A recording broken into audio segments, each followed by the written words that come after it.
റമദാനിനെ സ്വീകരിക്കാൻ പറ്റുള്ളൂ. റമദാനെ നമ്മൾ സ്വീകരിക്കാൻ അഹ്ലൻ റമദാൻ എന്ന നമ്മുടെ പരിപാടി. റമദാനെ നിനക്ക് സ്വാഗതം. നമ്മൾ റമദാൻ അങ്ങോട്ട് വല്ലാണ്ടങ്ങ് ഇഷ്ടപ്പെടുത്തി നമ്മൾ അങ്ങ് റമദാനെ സ്വീകരിച്ചു. പക്ഷേ ഈ വരുന്ന റമദാന് നമ്മളെ ഇഷ്ടമായിട്ടുണ്ടോ ഇല്ലയോ അതൊരു വലിയ വിഷയമാണ്. അപ്പോഴല്ലേ സ്വീകരണം ശരിയാവുള്ളൂ. നമ്മൾ ഭയങ്കര സ്വീകരണം കൊടുത്തു, പക്ഷേ വരുന്ന ആൾക്കത് പിടിച്ചിട്ടില്ലെങ്കിൽ എന്താ കാര്യം? റമദാനിനത് ഇഷ്ടമാകുമോ? റമദാനിന് നമ്മളെ ഇഷ്ടമാകുമോ? അതിനെന്താ നമ്മൾ ചെയ്യേണ്ടത്? നമ്മൾ കുറച്ച് റമദാൻ വരുന്നുണ്ടോ എന്ന് വിചാരിച്ച് അരിയും പൊടിയൊക്കെ റെഡിയാക്കി റമദാനാണ് വരുന്നത്, തിന്നാനുള്ളൊരു മാസമായിട്ടാണ് നമ്മൾ കണക്കാക്കിയത്. കുറേ ഭക്ഷണം ഉണ്ടാക്കണം. അങ്ങനെ റമദാൻ കഴിയുമ്പോൾ ഒരു മാസം പട്ടിണി അള്ളാഹ്ക്ക് കിടന്നിട്ട് 10 കിലോ കൂടുന്നത്, ഇതൊക്കെ ആലോചിച്ച് നോക്കി എന്തൊരു വിരോധാഭാസമാണ്. ചാനലുകൾ മുഴുവനും റമദാൻ കുക്കറി, റമദാൻ കുക്കിങ്ങൊക്കെ നിർത്തിയിട്ട് ഇബാദത്തിന് ഇരിക്കാൻ വേണ്ടി പറഞ്ഞ മാസമാണ്. അപ്പം നമ്മൾ കുക്കിങ്ങിൻ്റെ വെറൈറ്റികളൊക്കെ കാണുന്ന സമയമാണ്. കുറേയേറെ ഭക്ഷണങ്ങൾ വേണമെന്ന് പകൽ പട്ടിണി കിടക്കുമ്പോൾ അങ്ങ് തോന്നുകയാണ്, അത് വേണം, ഇത് വേണം, അത് കഴിക്കണം, ഇത് കഴിക്കണം. എവിടെ ഒരു ചെറിയ ഭക്ഷണം, അത് എന്ത് രുചിയില്ലെങ്കിൽ പോലും നമ്മുടെ വിശപ്പടക്കാൻ അത് മതി. എന്നിരിക്കെ ഒരുപാട് ഭക്ഷണങ്ങൾ തീന്മേശയിൽ വെച്ച് കൂട്ടുകയാണ്. എന്നിട്ട് 1 or 2 ഒരു ബൈറ്റ് നമ്മൾ കടിച്ച് തിന്നുമ്പോഴേക്കും മടുത്തു, മതിയായി, പിന്നെ വേണ്ട. അള്ളാഹു പറയായിരുന്നു, നിനക്ക് കുറച്ച് ഭക്ഷണം മതി എന്നാണ് ഞാൻ തീരുമാനിച്ചത്, പക്ഷെ നീ വിചാരിച്ചു ഇത്രയൊന്നും പോരാ എന്ന്. അതുകൊണ്ട് ഭക്ഷണം ഈ റമദാനിലെങ്കിലും ഒന്ന് നിയന്ത്രിച്ചുകൊണ്ട് നമുക്ക് നോമ്പെടുക്കണം. ഭക്ഷണം സേവ് ചെയ്യുക എന്ന് ഞാൻ പറയല്ല, കാരണം 2 നേരത്തെ അല്ലെങ്കിൽ 3 നേരത്തെ ഭക്ഷണം നമ്മൾ നിയന്ത്രിക്കുകയാണ് നോമ്പിലൂടെ. ഒന്ന് നമ്മുടെ ബ്രേക്ക്ഫാസ്റ്റ്, രണ്ടാമത്തെ ഉച്ചഭക്ഷണം ലഞ്ച്, പിന്നെ വൈകുന്നേരത്തെ ഭക്ഷണം മഗ്രിബിന്റെ സമയത്ത് രാത്രി ഭക്ഷണം മഗ്രിബ് ഇശാഇന്റെ ഇടയിൽ ലേറ്റായി പോവുകയാണെങ്കിൽ അങ്ങനെ കഴിക്കണം. അല്ലെങ്കിൽ നോമ്പൊന്നും ഇല്ലെങ്കിൽ മഗ്രിബിന് മുമ്പ് രാത്രി ഭക്ഷണം കഴിച്ചിരിക്കണം. മഗ്രിബ് നിസ്കാരം കഴിഞ്ഞ് പിന്നെ കാര്യമായ ഭക്ഷണം കഴിക്കരുത് എന്നാണ് ആരോഗ്യവും സുന്നത്തും അങ്ങനെയാണ്. പക്ഷെ നമ്മൾ പാതിരാത്രി ഒരു ചോറൊക്കെ കഴിച്ചിട്ടങ്ങ് കിടക്കുക. ഒരു രാത്രി 9 മണി 10 മണി 11 മണി, പിന്നെ റോഡിലൂടെയും നമ്മുടെ നഗരങ്ങളിലൂടെയൊക്കെ നടന്നാൽ നമ്മുടെ റെസ്റ്റോറൻറ്റുകളിലൊക്കെ നമ്മുടെ ആളുകൾ തന്നെയാണ് കയറിയിരുന്ന് നേരം പുലർച്ചെ 2 മണിക്കും 3 മണിക്കൊക്കെ പൊറോട്ടയും ബീഫൊക്കെ അടിച്ചിട്ടാണ് പോയി കിടന്നുറങ്ങണത്. വളരെ അൺഹെൽത്തി. നമുക്കൊക്കെ വല്ല ക്യാൻസറും അതുപോലെ അസുഖങ്ങളും വന്നിട്ടില്ലെങ്കിലാണ് അത്ഭുതം. മഗ്രിബോടുകൂടെ ഭക്ഷണം നിർത്തണമെന്നാണ്. ഇശാ ബാങ്ക് കൊടുക്കുന്നതിന് മുമ്പ് അഷാ എന്ന ഡിന്നർ കഴിക്കണം, രാത്രി ഭക്ഷണം. അത് കഴിച്ചിട്ടാണ് പിന്നെ ഇശാ നിസ്കരിക്കേണ്ടതെന്നാണ്. അതാണ് അതിൻ്റെ രീതി. അതിനപ്പുറത്തേക്ക് നീട്ടിക്കൊണ്ടു പോകരുത്. അനാരോഗ്യമുണ്ടാകും, അസുഖങ്ങളുണ്ടാകും, ഷുഗറും ഡയബറ്റിക്കായിട്ട് മാറുന്നു, കൊളസ്ട്രോൾ ഉണ്ടാകുന്നു, ശരീരത്തിൻ്റെ മെറ്റബോളിസം തകരാറിലാകുന്നു, നമുക്ക് ഒരുപാട് ആരോഗ്യ പ്രശ്നങ്ങളുണ്ടാകും. സുബ്ഹാനല്ലാഹ്. ഏറ്റവും കൂടുതൽ ഹാർട്ട് അറ്റാക്ക് നടക്കുന്ന സമയം എപ്പോഴാണെന്നറിയോ? ഡോക്ടർമാരുടെ ക്ലാസ്സിൽ കേട്ടാൽ മനസ്സിലാവും. ഏറ്റവും കൂടുതൽ ഹാർട്ട് അറ്റാക്ക് നടക്കുന്ന സമയം രാവിലെ 7 മണിക്കും 8 മണിക്കും ഇടയ്ക്കാണ്. ഹാർട്ട് അറ്റാക്ക് നടക്കുന്ന സമയം അതാണ്, 7 മണി 8 മണിൻ്റെ ഇടയ്ക്ക്. രാത്രി അങ്ങ് ഉറങ്ങിയാൽ ശരീരത്തിന് ഹാർട്ടിന് വരുന്ന ഒരു തരത്തിലുള്ള ഒരു ഹാർട്ട്, അതിൻ്റെ കൃത്യമായ പമ്പിങ് ആരോഗ്യത്തോടുകൂടെ അതിന് ചെയ്യാൻ കഴിയില്ല. നമ്മൾ തളർന്നു കിടക്കുക, നമ്മൾ അനങ്ങുന്നില്ല, എക്സസൈസ് നടക്കുന്നില്ല. ആ ഒരു പമ്പിങ് തുടർന്ന് ഒരു 8 മണിക്കൂർ 9 മണിക്കൂർ വരേക്കും കൃത്യമായിട്ടങ്ങ് ചെയ്തുകൊണ്ടിരിക്കുന്ന നമ്മുടെ ഹാർട്ടിൻ്റെ പ്രവർത്തനം, ഏതെങ്കിലും ശാരീരിക തകരാറുള്ള ആളുകൾക്ക് അവിടെ ഒരു ബ്ലോക്ക് വന്ന് ഉറക്കത്തിൽ അറ്റാക്ക് സംഭവിക്കാൻ സാധ്യതയുള്ള ഏറ്റവും വലിയ ഡേഞ്ചറസ് സമയം എന്ന് പറയുന്നത് 7 മണി 8 മണി സമയത്തിനിടയിലാണെന്നാണ്. ലോകത്തങ്ങനെയാണ്. ഉറക്കത്തിൽ മരിക്കുന്നവർ, ഹാർട്ട് അറ്റാക്ക് മരിക്കുന്നവർ രാവിലെ 7 മണി 8 മണി സമയത്തിനുള്ളിലാണ് മരിക്കുന്നതെന്നാണ്. അതിനെ സംബന്ധിച്ചൊരു ചർച്ച നടന്നപ്പം പറയാണ്, അസ്സലാത്തു ഖൈറും മിനൻ നൗം. സുബ്ഹി ബാങ്കിൻ്റെ കൂടെ മുക്രിമാർ വിളിച്ചു പറയുന്ന ഒരു വചനമാണത് അല്ലേ? അസ്സലാത്തു ഖൈറും മിനൻ നൗം. നിസ്കാരമാണ് ഉറക്കിനേക്കാളും നല്ലത്, നിസ്കാരമാണ് ഉറക്കിനേക്കാളും നല്ലത്. എഴുന്നേൽക്കണേ. സുബ്ഹിക്ക് എഴുന്നേറ്റ് പ്രഭാതത്തിൽ എഴുന്നേറ്റ് നിൽക്കുന്ന ഒരു മനുഷ്യന് ഈ അറ്റാക്കിന്റെ സാധ്യത ഇല്ലാതെയാകുന്നു. സുബ്ഹാനല്ലാഹ്. കണ്ടിന്യൂസ് ആയിട്ട് ഉറങ്ങുന്നവർക്കാണ് ഈ പ്രശ്നം വരിക. സുബ്ഹിന്റെ നേരത്ത് നിർബന്ധമായി നമ്മൾ ഉണരുന്നു, നിസ്കരിക്കുന്നു. പിന്നെ ഉറക്കം അത്രക്ക് നമുക്ക് ഉറക്കം തൂങ്ങുന്നുണ്ടെങ്കിൽ മാത്രം ഉറങ്ങാം. ഇല്ലേ, മിനിമം സൂര്യോദയം നടന്ന് ഒരു 10-20 മിനിറ്റെങ്കിലും കഴിഞ്ഞതിന് ശേഷമേ വിശ്രമത്തിലേക്ക് പോകാവൂ എന്നാണ് പുണ്യനബി പഠിപ്പിച്ചത് സല്ലല്ലാഹു അലൈഹി വസല്ലം. വളരെ ആരോഗ്യമുള്ള ഒരു സിസ്റ്റമാണ് നമ്മുടേത്. സുബഹി നിസ്കാരം കഴിഞ്ഞൊരു ചെറിയ ചായ കുടിക്കാം. ഏറ്റവും നല്ല ആരോഗ്യമുള്ള സമയം, ഉന്മേഷമുള്ള സമയം, പഠിക്കാൻ നല്ല സമയം. എക്സാമൊക്കെ നടക്കാൻ പോവുകയാണ്. നമ്മുടെ വിദ്യാർത്ഥിനികളോട് പറയാം, നിങ്ങൾ രാത്രി കുറേ ഉറക്കൊഴിച്ചിട്ട് നേരം വെളുക്കോളം പഠിച്ച് സുബഹിയോടുകൂടെ അങ്ങ് ഉറങ്ങി, അല്ലെങ്കിൽ സുബഹി നിസ്കരിച്ചിട്ട് ഉറങ്ങി, രാത്രി മുഴുവൻ ഉറക്കൊഴിച്ച് നിങ്ങൾ പഠിച്ചത് കൊണ്ട് പഠിച്ചു എന്ന സമാധാനമല്ലാതെ എക്സാം ഹാളിൽ ചെന്നിരുന്നാൽ ഓർമ്മ കിട്ടില്ല. മെമ്മറി വർക്ക് ചെയ്യണമെങ്കിൽ ശരിക്കും ഉറങ്ങണം. ഏറ്റവും നല്ലത് early to bed early to rise. ഇശാ നിസ്കാരം കഴിഞ്ഞ് ഔറാദുകളും ചൊല്ലാനുള്ളതൊക്കെ ചൊല്ലിയിട്ട് റാഹത്തിൽ കിടക്കുക. സുബഹിക്ക് മുമ്പ് എഴുന്നേറ്റുള്ളൂ. സുബഹിക്ക് മുമ്പ് എഴുന്നേറ്റ് 1 മണിക്കൂർ പഠിക്കുന്നത് പാതിരാത്രി 3 മണിക്കൂർ എടുത്ത് പഠിക്കുന്നതിന് പകരം 1 മണിക്കൂർ മതി സുബഹിക്ക് ശേഷം, അല്ലെങ്കിൽ സുബഹിന്റെ തൊട്ട് മുമ്പ്. നല്ല ഉണർവും ഉന്മേഷവും കിട്ടുന്ന സമയമാണ്. രാത്രി ഉറക്കൊഴിക്കരുത്. പഠിക്കുന്ന മക്കൾ ശ്രദ്ധിക്കുക. എക്സാം അല്ലേ എന്ന് വിചാരിച്ച് ഉറക്കൊഴിച്ചിട്ട് കാര്യമില്ല. ആരെയോ ബോധിപ്പിക്കാൻ വേണ്ടി ഉറക്കൊഴിച്ചിട്ട് എന്താ കാര്യം? ഓർമ്മ നിൽക്കണ്ടേ? ഓർമ്മ നിൽക്കണമെങ്കിൽ, മെമ്മറി വർക്ക് ചെയ്യണമെങ്കിൽ ശരിക്കും ഉറങ്ങണം. അതുകൊണ്ട് രാവിലെ അതിനേരത്തെ എഴുന്നേൽക്കുക. എന്നിട്ട് നിങ്ങൾ റിവിഷൻ ചെയ്യുക, പഠിക്കാനുള്ളത് പഠിക്കുക. എന്നല്ലാതെ ഉറക്കൊഴിക്കരുത്. ഹബീബായി സല്ലല്ലാഹു അലൈഹി വസല്ലം അവിടുത്തെ സ്വഹാബ് പഠിപ്പിച്ച മനോഹരമായ ചില ജീവിത ശൈലികളാണിതൊക്കെ. നമ്മുടെ ഭക്ഷണവും നമ്മുടെ നിസ്കാരവും തമ്മിൽ ഒരു കോറിലേഷൻ ഉണ്ട്. മഗ്രിബും ഇശാവും നമ്മുടെ രാത്രി ഭക്ഷണത്തോട് ചേർത്ത് വെച്ചുകൊണ്ടാണ്. അസർ വൈകുന്നേരത്തെ ഒരു സ്നാക്ക്, ളുഹർ നമ്മുടെ ഉച്ചഭക്ഷണം, സുബഹി കഴിഞ്ഞാൽ രാവിലത്തെ ഒരു ബ്രേക്ക്ഫാസ്റ്റ്. സുബ്ഹാനല്ലാഹ്. ആ രീതിയിൽ നമ്മുടെ ഭക്ഷണങ്ങളെ ക്രമീകരിക്കുകയാണെങ്കിൽ നമ്മൾ എന്ത് നല്ല ആരോഗ്യമുള്ള ആളുകളാണ്. നാടുകളിൽ മുഴുവനും ഡയാലിസിസ് സെന്ററുകൾ കൂട്ടിക്കൊണ്ടുവന്നിരിക്കുക. തികയുന്നില്ല. ഡയാലിസിസ് മെഷീനുകൾ തികയുന്നില്ല. ഒരു രോഗി മരിച്ചെങ്കിലല്ലേ ആ മെഷീൻ കിട്ടുള്ളൂ എന്ന് വിചാരിച്ച് ദോരക്കാണ് പഠിച്ചവൻ. ആ രോഗിയൊന്നും മരിക്കണേ, എന്തേ? ആ മെഷീൻ കിട്ടണം അടുത്ത ആൾക്ക് കൊടുക്കണമെങ്കിൽ. തികയുന്നില്ല. എവിടേക്ക് വെച്ചിട്ടാണ് ഓടുന്നത്? രോഗികളുടെ എണ്ണം കൂടിക്കൊണ്ടിരിക്കുകയാണ്. പച്ചവെള്ളം, സാധാരണ നമ്മൾ കുടിക്കേണ്ട പച്ചവെള്ളം, അത് കുടിക്കുന്നില്ല. നമ്മളപ്പോഴും കട്ടൻ ചായ ഉണ്ടോ, ചായ ഉണ്ടോ, അതുണ്ടോ, ഇതുണ്ടോ, കാപ്പി ഉണ്ടോ? അതിനൊക്കെ പരിധികൾ, ചില ലിമിറ്റുകൾ വെക്കണം. വെള്ളം നമ്മുടെ ശരീരത്തിന് അനിവാര്യമാണ്. നോമ്പെടുക്കുന്ന സമയം പുണ്യനബി തങ്ങൾ പറയാ, തസഹറു, നിങ്ങൾ അത്താഴം കഴിക്കണം. ഫഇന്ന ഫിസ് സഹൂരി ബറക, അത്താഴത്തിൽ ബറക്കത്തുണ്ട്.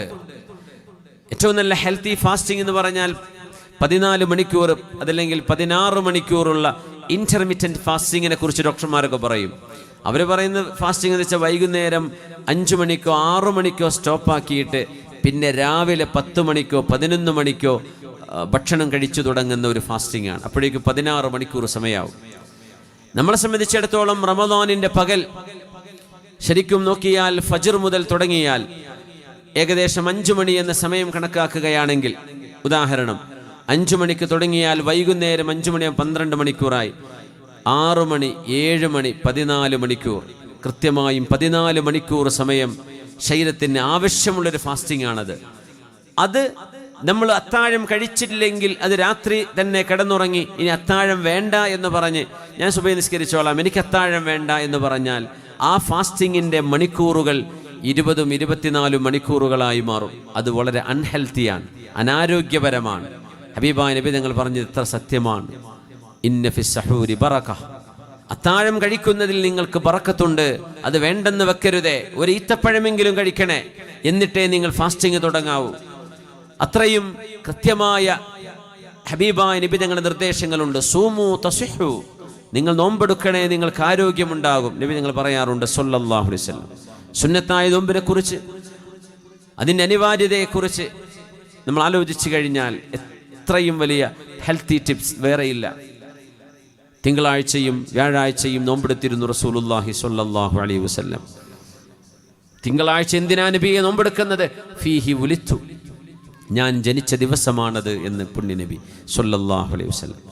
വ്യാഴാഴ്ചയാണെങ്കിലോ ഒരാഴ്ചയിലെ അമലുകൾ അല്ലാഹുവിലേക്ക് ഉയർത്തപ്പെടുന്ന സമയമാണത്. ആ സമയം ഉഹിബ്ബു അൻ യുർഫ അമലി വ അന സ്വായിം, ഞാൻ നോമ്പുകാരനായിരിക്കെ അല്ലാഹുവിലേക്ക് എൻ്റെ അമലുകൾ ഉയർന്നു പോകാനാണ് ഞാൻ ആഗ്രഹിക്കുന്നത് എന്ന് ഹബീബുനാ റസൂലുള്ളാഹി സ്വല്ലല്ലാഹു അലൈഹി വസല്ലം. അബ്ദുല്ലാഹി ഇബ്നു സുബൈർ എന്നവർ താബിഈയായ ഉർവത്ത് ഇബ്നു മസ്ഊദ് റളിയല്ലാഹു അൻഹു, സ്വഹാബിയത്തുകളായിരുന്ന നബി തങ്ങളുടെ സൗജാത്തുകളും നമ്മുടെ ഉമ്മമാരുമായ ആയിഷ ബീവി റളിയല്ലാഹു അൻഹ, ഹഫ്സ ബീവി റളിയല്ലാഹു അൻഹ, ഇവരൊക്കെ ഒരുപാട് കാനു യസ്റുദൂന സൗമ സർദ, നിരന്തരമായി നോമ്പെടുത്തിരുന്നവരാണ്. അങ്ങനെ ചെയ്തിരുന്നു. ഹബ്ബു സിയാമി ഇലല്ലാഹി സിയാമു ദാവൂദ് അലൈഹിസ്സലാം കാന യസൂമു യൗമൻ വയുഫ്തിറു യൗമ. അല്ലാഹുവിന് ഏറ്റവും ഇഷ്ടമുള്ള നോമ്പ് ദാവൂദ് നബി അലൈഹിസ്സലാമിന്റെ നോമ്പായിരുന്നു. കാന യസൂമു യൗമൻ വയുഫ്തിറു യൗമ, സുന്നത്തായ നോമ്പ്. ഒരു ദിവസം നോമ്പെടുക്കും ദാവൂദ് നബി, പിറ്റേ ദിവസം നോമ്പില്ല, അത് കഴിഞ്ഞാൽ നോമ്പ്, പിറ്റേന്ന് നോമ്പില്ല. അങ്ങനെ ഒന്നിടവിട്ട ദിവസങ്ങളിൽ നോമ്പെടുക്കുന്ന സുന്നത്ത് നോമ്പുകളിൽ ഏറ്റവും ശ്രേഷ്ഠമായത് ദാവൂദ് നബിയുടെ നോമ്പാണെന്ന് നബിയുനാ റസൂലുള്ളാഹി സ്വല്ലല്ലാഹു അലൈഹി വസല്ലം. ഹബീബായ നബിതങ്ങളും നബിതങ്ങളുടെ സ്വഹാബിമാരും യാത്ര പോകുന്ന നേരത്ത് സ്വഹാബിമാർ പറയുന്നു, അതിശക്തമായ ചൂടുള്ള ഒരു ദിവസം, വെയിൽ കൊണ്ട് ഞങ്ങൾക്ക് വെയിൽ സഹിക്കാൻ പറ്റാതെ തലയിൽ ഞങ്ങൾ കൈവച്ചുകൊണ്ട് യാത്ര പോകുമ്പോൾ ഉർവത്ത് ബിൻ സുബൈർ റളിയല്ലാഹു അൻഹുവിനും ഹബീബായ റസൂലുള്ളാഹി സ്വല്ലല്ലാഹു അലൈഹി വസല്ലം തങ്ങൾക്കും അവർ രണ്ടുപേർക്കും അന്ന് നോമ്പുണ്ടായിരുന്നു, ഞങ്ങൾക്ക് നോമ്പില്ലായിരുന്നു. അവരന്നും നോമ്പുകാരാണ്. അബ്ദുല്ലാഹി ബിൻ ഉമർ റളിയല്ലാഹു അൻഹുമാ, ഉമർ റളിയല്ലാഹു അൻഹുവിന്റെ പ്രിയപ്പെട്ട മോന്, ആലിമായ ആബിദായിരുന്ന മുത്തബിഉ സുന്ന എന്ന ചരിത്രം വിളിക്കുന്ന നബി തങ്ങളുടെ പ്രിയപ്പെട്ട സ്വഹാബിയും, ഹദീസുകൾ നൂറുകണക്കിന് ഹദീസുകൾ ഈ ലോകത്തിന് കൈമാറിയ സ്വഹാബിയായ അബ്ദുല്ലാഹി ബിൻ ഉമർ റളിയല്ലാഹു അൻഹുമാ മഹാനവറുകൾ നിരന്തരമായി നോമ്പെടുക്കുന്നവരായിരുന്നു അത്രേ. നിരന്തരമായ നോമ്പ്. കാന യസ്റുദു സൗമ സർദാ, കാലം മുഴുവനും സുന്നത്ത് നോമ്പെടുക്കുമായിരുന്നു.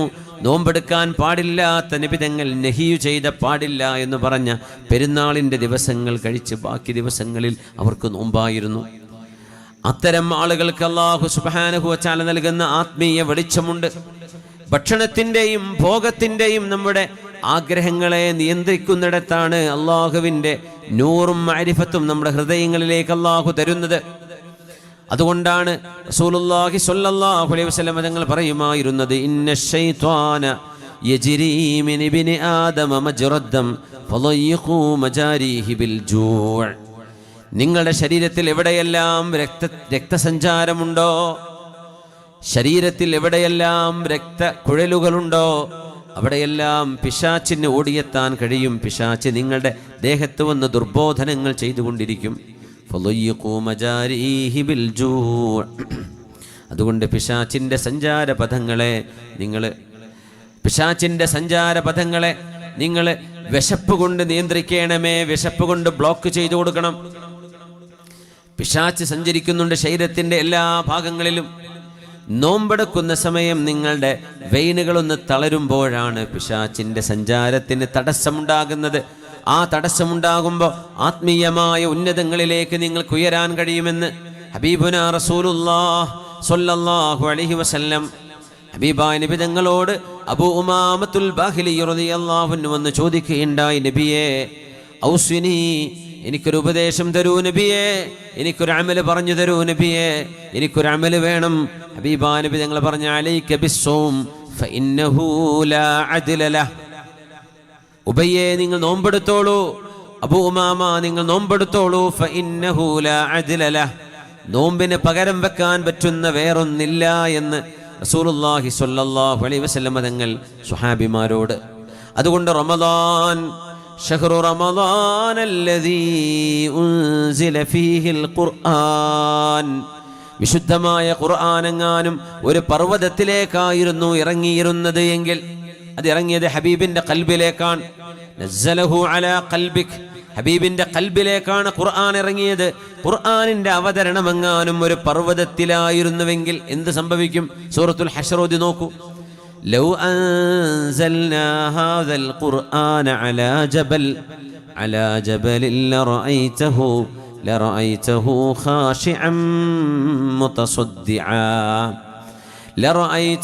ഖാശിഅൻ മുതസദ്ദിഅൻ മിൻ ഖശിയത്തില്ലാഹ്.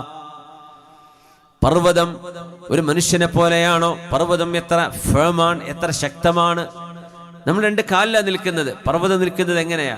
ആയിരക്കണക്കിന് കാലുകൾ എന്ന് പറയാൻ പറ്റുമല്ലെങ്കിൽ നൂറുകണക്കിന് വേരുകളുണ്ട് പർവ്വതങ്ങൾക്ക്. ഭൂമിക്കടിയിലേക്ക് പോകുന്ന റവാസിയ എന്ന് ഖുർആൻ വിളിക്കുന്ന പർവ്വതങ്ങൾ, ആഴത്തിൽ ആണിയടിച്ച പോലെ നിൽക്കുന്ന പർവ്വതങ്ങൾ, ഇളകാതിരിക്കുന്നത്. ആ പർവ്വതങ്ങൾക്ക് മീതയായിരുന്നു ജിബ്രീൽ അലൈഹിസ്സലാം. ഹബീബായ നബി ഞങ്ങൾക്ക് ഖുർആൻ ഇറക്കുന്നതിന് പകരം ഖുർആൻ ഇറങ്ങിയത് ഒരു പർവ്വതത്തിന്റെ മുകളിലായിരുന്നുവെങ്കിൽ ലറഅയ്തഹു ഖാശിഅൻ മുതസദ്ദിഅൻ മിൻ ഖശിയത്തില്ലാഹ്. ആ പർവ്വതം വിനയാന്വിതമായി നിൽക്കുന്നത് നബിയെ അങ്ങേക്ക് കാണാൻ കഴിയുമായിരുന്നു. പർവ്വതം ഖാശിഅൻ, പേടിച്ച് ഭയന്ന് വിനയാന്വിതമായി താഴ്മയോടുകൂടെ തലതാഴ്ത്തി നിൽക്കുന്ന പോലെ നബിയെ ആ പർവ്വതത്തെ കാണാൻ കഴിയുമായിരുന്നു. മുതസദ്ദിഅ, ആ പർവ്വതം പിളരുമായിരുന്നു. പർവ്വതം പിളരും. ഖുർആൻ അവതരിക്കുന്നതോടുകൂടെ ആ നിൽക്കുന്ന പാറക്കെട്ടുകൾ പൊട്ടുമായിരുന്നു. മിൻ ഖശിയത്തില്ലാഹ്, അല്ലാഹുവിനെ ഭയപ്പെട്ടുകൊണ്ട് പർവ്വതത്തിന് വിള്ളലുണ്ടാകുമായിരുന്നു. വിശുദ്ധ ഖുർആൻ ഓതുമ്പോഴും പഠിക്കുമ്പോഴും നമ്മുടെ ജീവിതത്തിൽ അത് ഇടപെടണം. പർവ്വതത്തിന് വിള്ളലുണ്ടാക്കുന്ന പോലെ നമ്മുടെ സ്വഭാവങ്ങളിലേക്ക് ഖുർആനിന് ഇറങ്ങി വരാൻ കഴിയണം. നമ്മുടെ വ്യക്തിത്വങ്ങളിലേക്ക് അത് ഇറങ്ങി വരാൻ കഴിയണം. നമ്മുടെ വാക്കുകളിലും പ്രവർത്തനങ്ങളിലും ഖുർആനിന്റെ ഇടപെടലുകൾ ഉണ്ടാവണം. അപ്പോഴല്ലേ റമദാൻ വിശുദ്ധ ഖുർആൻ ഇറങ്ങിയ മാസമാണ് എന്ന് പറയുമ്പോൾ ഹൃദയത്തിൽ ഒരു മാറ്റമുണ്ടായി. ഖുർആൻ ഇറങ്ങിയ മാസത്തിന്റെ സന്ദേശം എന്താ? ഖുർആൻ ഹുദൽ ലിന്നാസ്, സന്മാർഗം, നേരായ വഴി, വഴി തെറ്റാത്ത നേർവഴിയാണ് ഖുർആൻ. ഹുദൽ ലിന്നാസ് വബയ്യിനാതിൻ മിനൽ ഹുദാ വൽ ഫുർഖാൻ, സന്മാർഗത്തിന്റെ തെളിവുകളാണത്. പുണ്യനബി റസൂലാണ് എന്ന് നമ്മൾ തെളിയിക്കുന്നത്, ഇന്ന് നിന്നുകൊണ്ട് നമ്മൾ തെളിയിക്കുന്നത് ഖുർആൻ വെച്ചുകൊണ്ടാണ്. അള്ളാഹു ഏകനാണ്, പടച്ചവനാണ്, സൃഷ്ടാവ് എന്ന് നമുക്ക് തെളിയിക്കാൻ കഴിയുന്നത് ഖുർആൻ വെച്ചുകൊണ്ടേ പറ്റൂ. വിശുദ്ധ ഖുർആനാണ് അള്ളാഹുവിൻ്റെ റുബൂബിയ്യത്തിന്റെ തെളിവ്, തൗഹീദിന്റെ തെളിവ്, ഹബീബിന്റെ റിസാലത്തിന്റെ തെളിവ്, ആഖിറത്തിന്റെ തെളിവ്. ആ മുഅ്ജിസത്താണ്. ആ ഒരു മഹാത്ഭുതം നമ്മുടെ കയ്യിലുണ്ടായിരിക്കെ ആ മഹാത്ഭുതം അള്ളാഹു ഇറക്കി തന്ന മാസം നിങ്ങൾക്ക് ഞാൻ നോമ്പ് നിർബന്ധമാക്കിയിരിക്കുന്നു. എന്തിനറിയുമോ? അള്ളാഹുവിൻ്റെ ഖിയമുകൾ, മൂല്യങ്ങൾ, പടച്ചതമ്പുരാൻ നമ്മളോട് പറഞ്ഞ സ്വഭാവ ഗുണങ്ങളെ നിങ്ങൾ ഉയർത്തിപ്പിടിക്കണമെന്ന് പഠിപ്പിക്കാൻ തന്നെ. അള്ളാഹു മൂല്യമാണല്ലോ പടച്ചത്. മനുഷ്യനെ പടക്കുന്നതിന്റെ മുമ്പ് മൂല്യങ്ങളെ പടച്ചു എന്നാണ് സൂറത്തുർ റഹ്മാൻ. അർ-റഹ്മാൻ അല്ലമൽ ഖുർആൻ ഖലഖൽ ഇൻസാൻ അല്ലമഹുൽ ബയാൻ. അർ-റഹ്മാൻ, കാരുണ്യവാനായ അല്ലാഹു, അല്ലാഹു കാരുണ്യവാനാണ്. അല്ലമൽ ഖുർആൻ, അല്ലാഹു ഖുർആൻ പഠിപ്പിച്ചു. ഖലഖൽ ഇൻസാൻ, മനുഷ്യനെ പടച്ചു.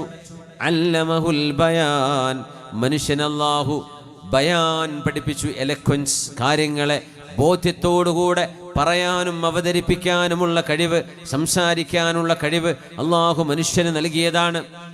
ഈ ആയത്തെടുത്ത് നോക്കിയാൽ ഒരു അത്ഭുതമുണ്ട്. കാരുണ്യവാൻ അർ-റഹ്മാൻ. അടുത്ത ആയത്ത് എന്താണ്? അല്ലമൽ ഖുർആൻ, ഖുർആൻ പഠിപ്പിച്ചു. പിന്നെ ഖലഖൽ ഇൻസാൻ, മനുഷ്യനെ പടച്ചു. എങ്ങനെ പറയണ്ടേ ശരിക്ക്? കാരുണ്യവാൻ മനുഷ്യനെ പടച്ചു, ഖുർആൻ പഠിപ്പിച്ചു എന്നല്ലേ പറയേണ്ടത്.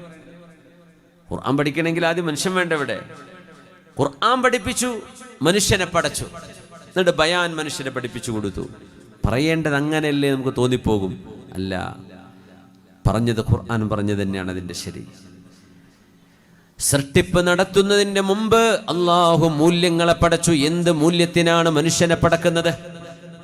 എന്താണ് മനുഷ്യ സൃഷ്ടിപ്പിന്റെ ലക്ഷ്യം? എന്താണ്? ഒരു സാധനം, ഈ മൈക്ക് മാനുഫാക്ചർ ചെയ്യുമ്പോൾ ഇതിൻ്റെ മാനുഫാക്ചറേഴ്സ് ആദ്യം ചിന്തിക്കുക എന്തിനാണ് ഈ സാധനം ഉണ്ടാക്കുന്നത് എന്നാണ്. അപ്പോൾ ഒരാളുടെ ശബ്ദം ഉയർത്തിക്കൊണ്ടുവരണം, അതിൻ്റെ വോള്യം കൂട്ടണം, അതിനെ ഹൈപ്പിച്ചു കൊടുക്കണം, അതിനെ കേൾപ്പിക്കാൻ കഴിയണം. ആ ഒരു കാര്യത്തിന് എന്ന് നീയത്ത്, ആദ്യം ലക്ഷ്യം അവർ കാണണം. എന്നിട്ടേ സാധനം ഉണ്ടാക്കിയിട്ട് കാര്യമുള്ളൂ. അല്ലാതെ എന്തെങ്കിലും സാധനം ഉണ്ടാക്കിയിട്ട് ഇനി ഇത് എന്തിനാ ഉപയോഗിക്കുക, അങ്ങനെയാണോ ചെയ്യുക? അല്ലല്ല, എന്തിനാണ് നമ്മൾ ഉണ്ടാക്കുന്നത് എന്ന ലക്ഷ്യം ആദ്യം വേണം. അല്ലമൽ ഖുർആൻ, ഖുർആൻ പഠിപ്പിക്കാൻ വേണ്ടിയാണ് മനുഷ്യനെ പടച്ചത്. സുബ്ഹാനല്ലാഹ്. ഗായത്ത് അവൽ, പിന്നെ ഖൽഖ്. ആദ്യം ലക്ഷ്യമാണ്, പിന്നെയാണ് സൃഷ്ടിപ്പ്. അർ-റഹ്മാൻ, കാരുണ്യവാനായ അല്ലാഹു അല്ലമൽ ഖുർആൻ, വിശുദ്ധ ഖുർആൻ പഠിപ്പിക്കാൻ വേണ്ടി ഖലഖൽ ഇൻസാൻ, മനുഷ്യനെ പടച്ചു. അതുകൊണ്ട് നമ്മുടെ സെറ്റപ്പിന്റെ മുമ്പ് അള്ളാഹു സംവിധാനിച്ചതാണ് മൂല്യങ്ങൾ എന്ന് പറയുന്നത്.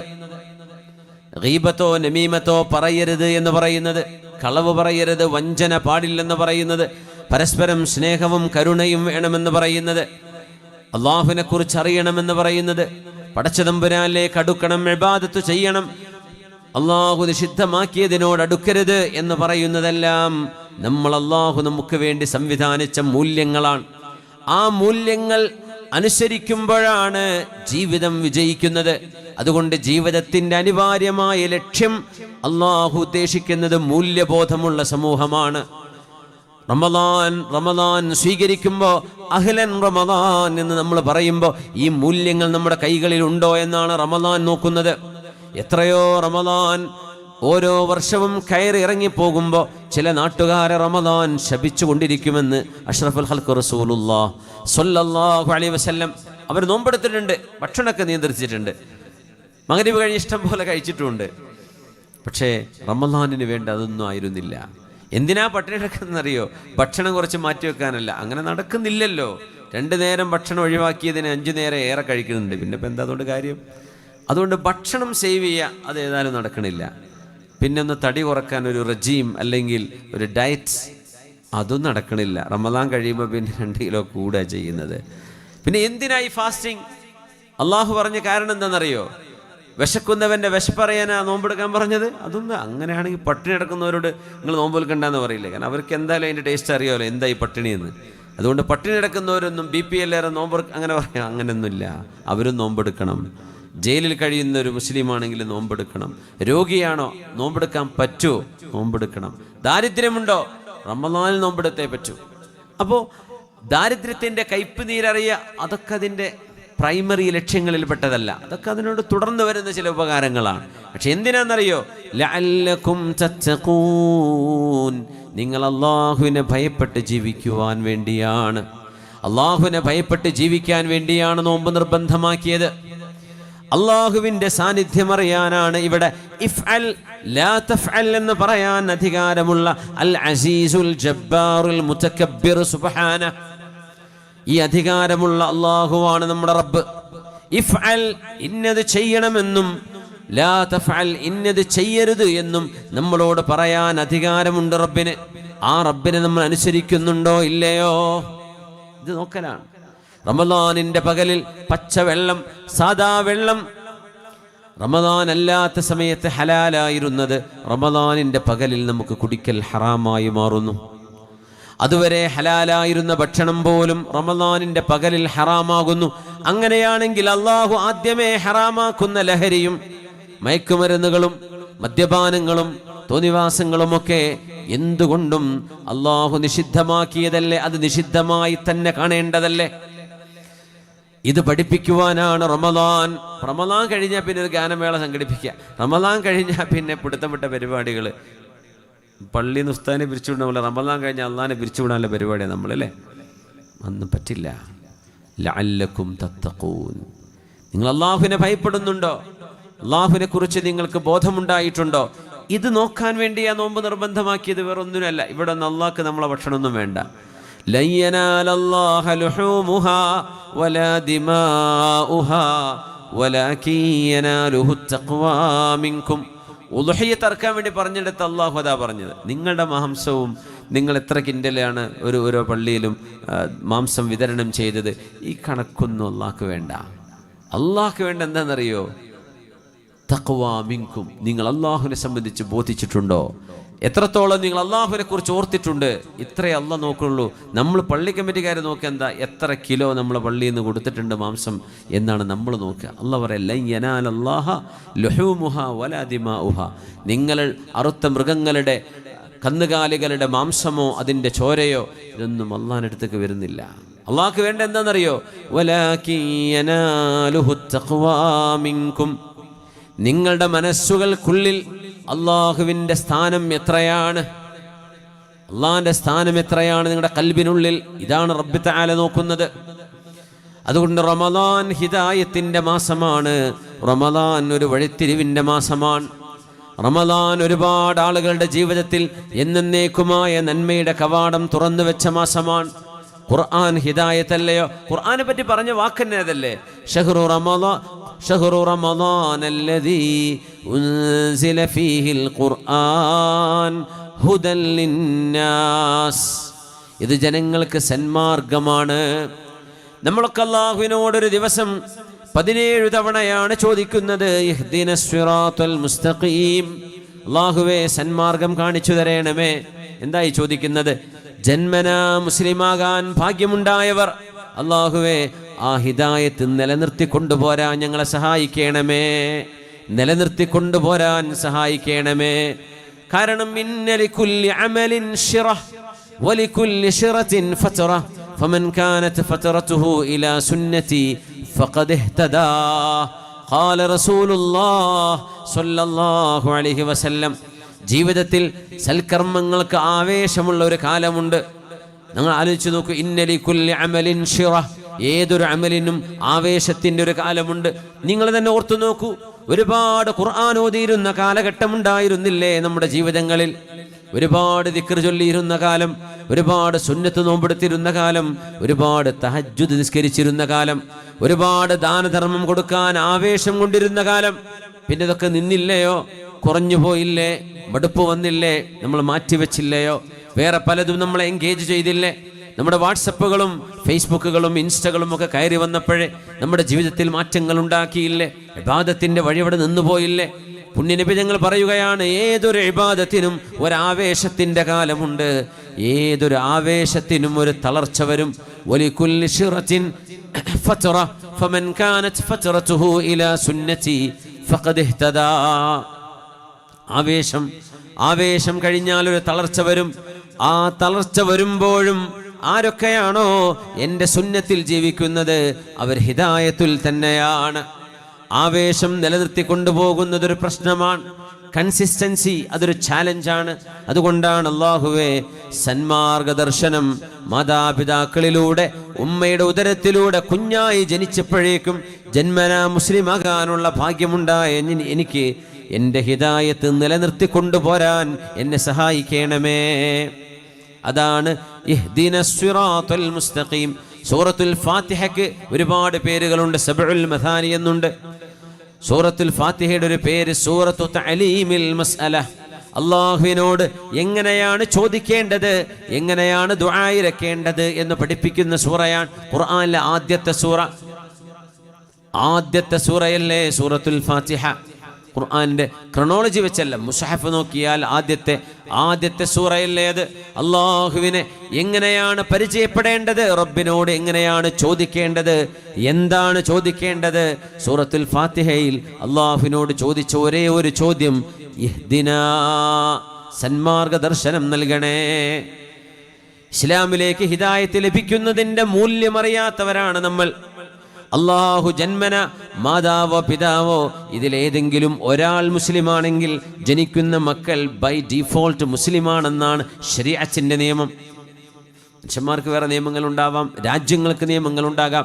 ഇസ്ലാമിന്റെ നിയമപ്രകാരം മാതാവോ പിതാവോ രണ്ടിൽ ഒരാൾ മുസ്ലിമാണെങ്കിൽ ഭാര്യയും ഭർത്താവും രണ്ടാളും മുസ്ലിമാവണമെന്നാണ് ശരീഅത്തിന്റെ നിയമം. അതാണ്. പക്ഷേ ഏതെങ്കിലും ഒരവസ്ഥയിൽ ഒരാൾ മുസ്ലിമും മറ്റൊരാൾ കാഫിറുമാകുന്ന അവസ്ഥ വന്നാൽ അവരുടെ വിവാഹം പോലും ശരിയല്ലെന്നാണ്. പക്ഷേ അങ്ങനെ ഒരാൾക്കൊരു കുഞ്ഞ് ജനിച്ചാൽ ആ കുഞ്ഞ് അതിൽ ഒരാൾ മുസ്ലിമാണെങ്കിൽ തന്നെ ജന്മനാ കുഞ്ഞിന് ഇസ്ലാം ലഭിക്കുമെന്നാണ്. അല്ലാഹു റബ്ബുൽ ഇസ്സത്ത് ജന്മനാ മുസ്ലിമാവാനുള്ള ഭാഗ്യം നമുക്ക് നൽകി. ആലോചിച്ചിട്ടുണ്ടോ? നമ്മളെങ്ങാനും മറ്റേതെങ്കിലും ഒരു ജാതിയിലോ ഒരു വിശ്വാസങ്ങളിലോ ഒരു കുടുംബത്തിലോ ഒരു തറവാട്ടിലോ ആണ് ജനിച്ചിരുന്നത് എങ്കിൽ ഈ മതം ഇസ്ലാം ഇത് കണ്ടെത്താനും അറിയാനും പഠിക്കാനും ഗവേഷണം ചെയ്യാനും നമ്മൾ ബാധ്യസ്ഥരായിരുന്നു. എന്നിട്ട് ഏതെങ്കിലും ഒരു സമയത്ത് അഷ്ഹദു അല്ലാ ഇലാഹ ഇല്ലല്ലാഹ് വഅഷ്ഹദു അന്ന മുഹമ്മദർ റസൂലുള്ളാഹ് എന്ന് കലിമ ചൊല്ലി അള്ളാഹിന്റെ ദീനിലേക്ക് കടന്നു വരേണ്ടവരാകുമായിരുന്നു നമ്മൾ. നമുക്കതിന് കഴിയുമായിരുന്നോ? അത്ര ധൈര്യം നമുക്കുണ്ടാകുമോ? ഭീഷണി വരില്ലേ? ഭീഷണി ഉണ്ടാവില്ലേ? നമ്മുടെ കഴിഞ്ഞ കാലം ഡിലീറ്റ് ചെയ്യുകയല്ല, കഴിഞ്ഞ കാലം ഫോർമാറ്റ് ചെയ്യുകയാണ് നമ്മൾ ചെയ്യുന്നത്. അങ്ങനെ ഒരു പുതിയ ജീവിതം തുടങ്ങുമ്പോഴാ ദീൻ പലർക്കും കിട്ടുന്നത്. നമുക്ക് അങ്ങനെ ഒരു അവസരമാണ് വന്നിരുന്നത് എങ്കിൽ നമുക്ക് ഹിദായത്ത് ലഭിക്കുമായിരുന്നോ? നമ്മളതിന് ശ്രമിക്കുമായിരുന്നോ? ജന്മനാ നമുക്കിത് ലഭിച്ചപ്പോൾ നമ്മൾ കാണുന്നത് ഉമ്മ സുജൂദ് ചെയ്യുന്നതാണ്, ഉപ്പ സുജൂദ് ചെയ്യുന്നതാണ്. അവർ നിസ്കരിക്കുന്നവരാണ്, അവർ നോമ്പ് നോൽക്കുന്നവരാണ്. അങ്ങനത്തെ ഒരു വീട്ടിൽ ജനിക്കാൻ കഴിഞ്ഞതിൻ്റെ ഭാഗ്യം നമ്മൾ ഇങ്ങനെ അല്ലായിരുന്നുവെങ്കിൽ എന്താകുമായിരുന്നു എന്ന് ചിന്തിക്കുമ്പോഴേ മനസ്സിലാവൂ. തുഅറഫുൽ ഹഖായിഖു ഇൻദ ഫുഖദാനിഹാ. ചില യാഥാർത്ഥ്യങ്ങൾ മനസ്സിലാകുന്നത് ആ യാഥാർത്ഥ്യങ്ങൾ കിട്ടാതെയാകുമ്പോഴാണ്, ഇല്ലാതെയാകുമ്പോഴാണ്.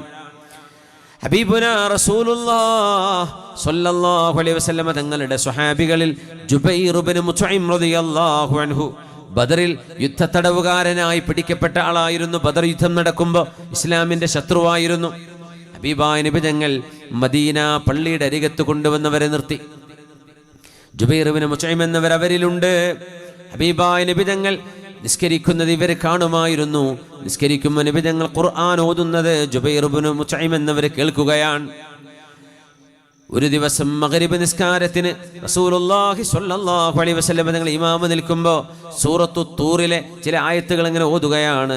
മഹാനായ ജുബൈർ റളിയല്ലാഹു അൻഹു പറയുന്നു, ആ ആയത്തുകൾ കേട്ടപ്പോഴാണ് എൻ്റെ ഖൽബിലേക്ക് വദാലിക അവ്വലു മാ വഖറൽ ഈമാനു ഫീ ഖൽബി. ഇമാം ബുഖാരി ഉദ്ധരിച്ച ഹദീസാണ്. എൻ്റെ ഖൽബിലേക്ക് ആദ്യമായി ഈമാനിൻ്റെ പ്രഭ വരുന്നത് നബി തങ്ങളുടെ ഈ ഖുർആൻ ഓത്ത് കേട്ടപ്പോഴാണ്.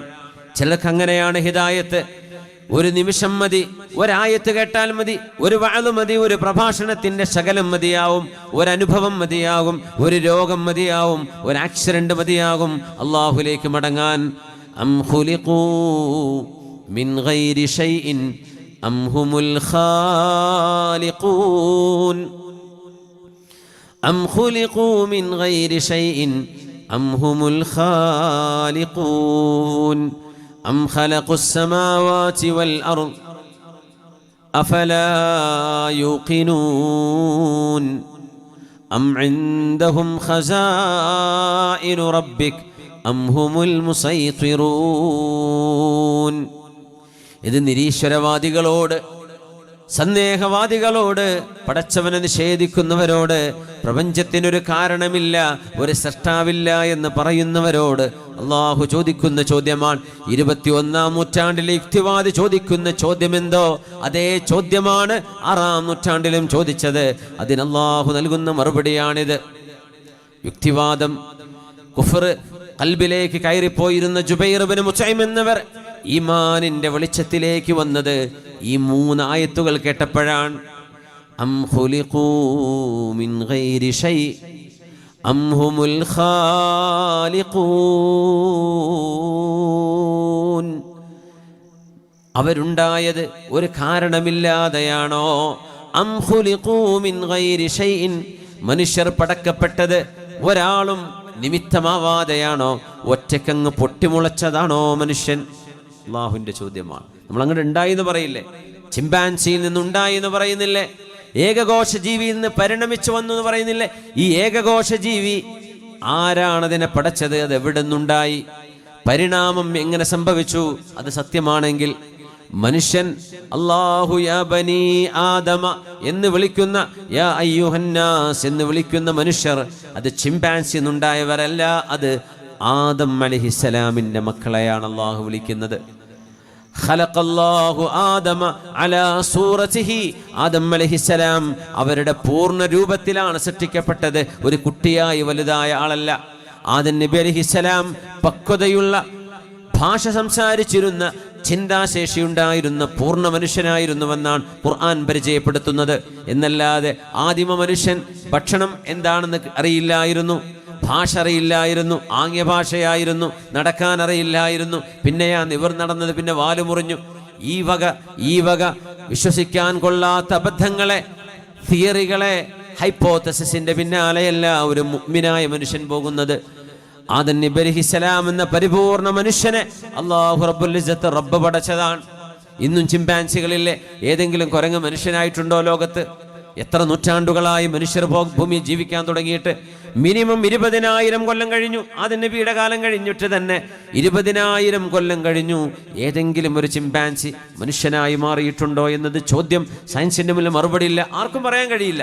ചാൾസ് ഡാർവിൻ അങ്ങനെ സിദ്ധാന്തിച്ചു, തെളിവൊന്നുമില്ല അങ്ങനെ ആയിരിക്കുമെന്ന്. അദ്ദേഹം ദൈവവിശ്വാസിയായിരുന്നില്ല, ബൈബിൾ അദ്ദേഹത്തിന് വിശ്വാസം ഉണ്ടായിരുന്നില്ല. അതുകൊണ്ട് അദ്ദേഹം മതത്തിൻ്റെ വ്യാഖ്യാനത്തിന് പകരം ഒരു ബദൽ സംവിധാനം വേണമെന്ന് ആഗ്രഹിച്ചുകൊണ്ട് അയാൾ ഉണ്ടാക്കിയ തിയറിയാണ് ഇവല്യൂഷൻ തിയറി, പരിണാമ സിദ്ധാന്തം. ഈ ബ്ലണ്ടർ വിശ്വസിക്കുന്നവനല്ല മുസ്ലിം, ഒരു മുഅ്മിനായ മനുഷ്യൻ. അം ഖുലിഖൂ മിൻ ഗൈരി ഷൈഇൻ, ആരും കാരണമാവാതെ നിങ്ങളങ്ങ് ഒറ്റക്കുണ്ടായതാണോ? അം ഹുമുൽ ഖാലിഖൂൻ, അല്ല മനുഷ്യൻ തന്നെയാണോ മനുഷ്യനെ പടച്ചത്? അള്ളാഹ് ചോദിക്കാം. അല്ല വെറുതെ ഉണ്ടാവുക എന്ന് പറഞ്ഞാൽ അങ്ങനെ ഒരു സംഗതി ഇല്ല. എങ്ങനെ വെറുതെ ഉണ്ടാവുക? Nothing can come out of nothing. അങ്ങനെ സംഭവമില്ല. ഒന്നുമില്ലായ്മയിൽ നിന്ന് എന്തെങ്കിലും ഉണ്ടാവുമോ? ഉണ്ടാവില്ല. ഒരു കാരണം വേണം, ഒരു റീസൺ വേണം. കോസ് ആൻഡ് ഇഫക്റ്റ് എന്ന് പറഞ്ഞ സംഭവമുണ്ട്. Cause and effects.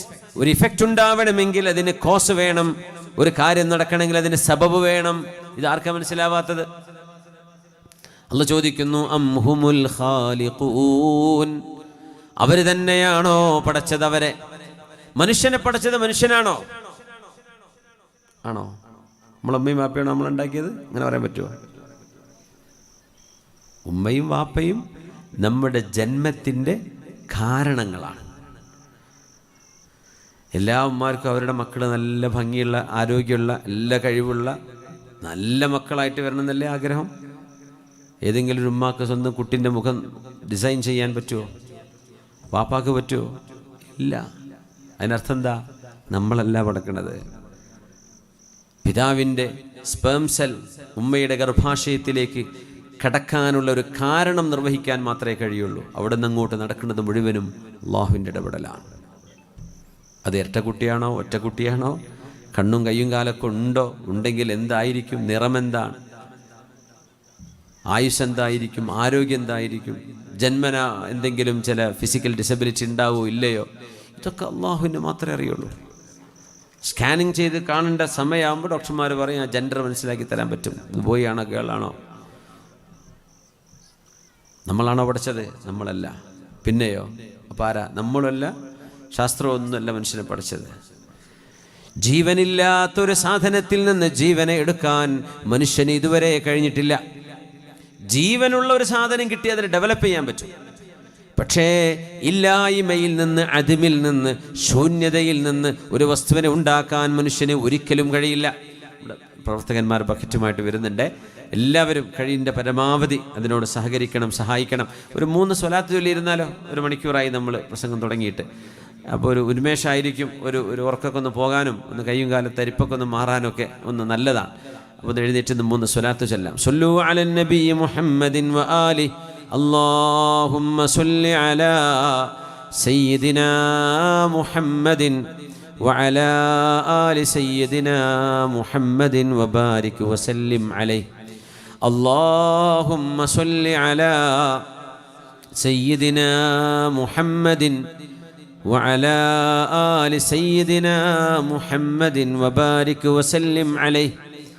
اللهم صل على سيدنا محمد وعلى آل سيدنا محمد وبارك وسلم عليه. الحمد لله. ഇരിക്കും. ജസാക്കുമുല്ലാഹ് ഖൈർ. എൻ്റെ അടുത്ത് നമ്മളെ നാട്ടിലത്തെ സാധനമല്ല. ഈത്തപ്പഴം ഉണ്ടോ? ഈത്തപ്പഴ ചലഞ്ച് ഇതിൻ്റെ കൂടെ തന്നെ? ചലഞ്ചൊന്നുമില്ല. എല്ലാവർക്കും ഒരു റമളാനല്ലേ വരുന്നത്, അപ്പോൾ 200 രൂപയാണ് അല്ലേ? ബിസ്മില്ലാ ബിസ്മില്ലാ. ജസാക്കുമുല്ലാഹ് ഖൈർ. അള്ളാഹു കൂലി തരട്ടെ. അപ്പോൾ 200 രൂപ കൊടുത്തിട്ടാണ് വാങ്ങിക്കേണ്ടത് അല്ലേ?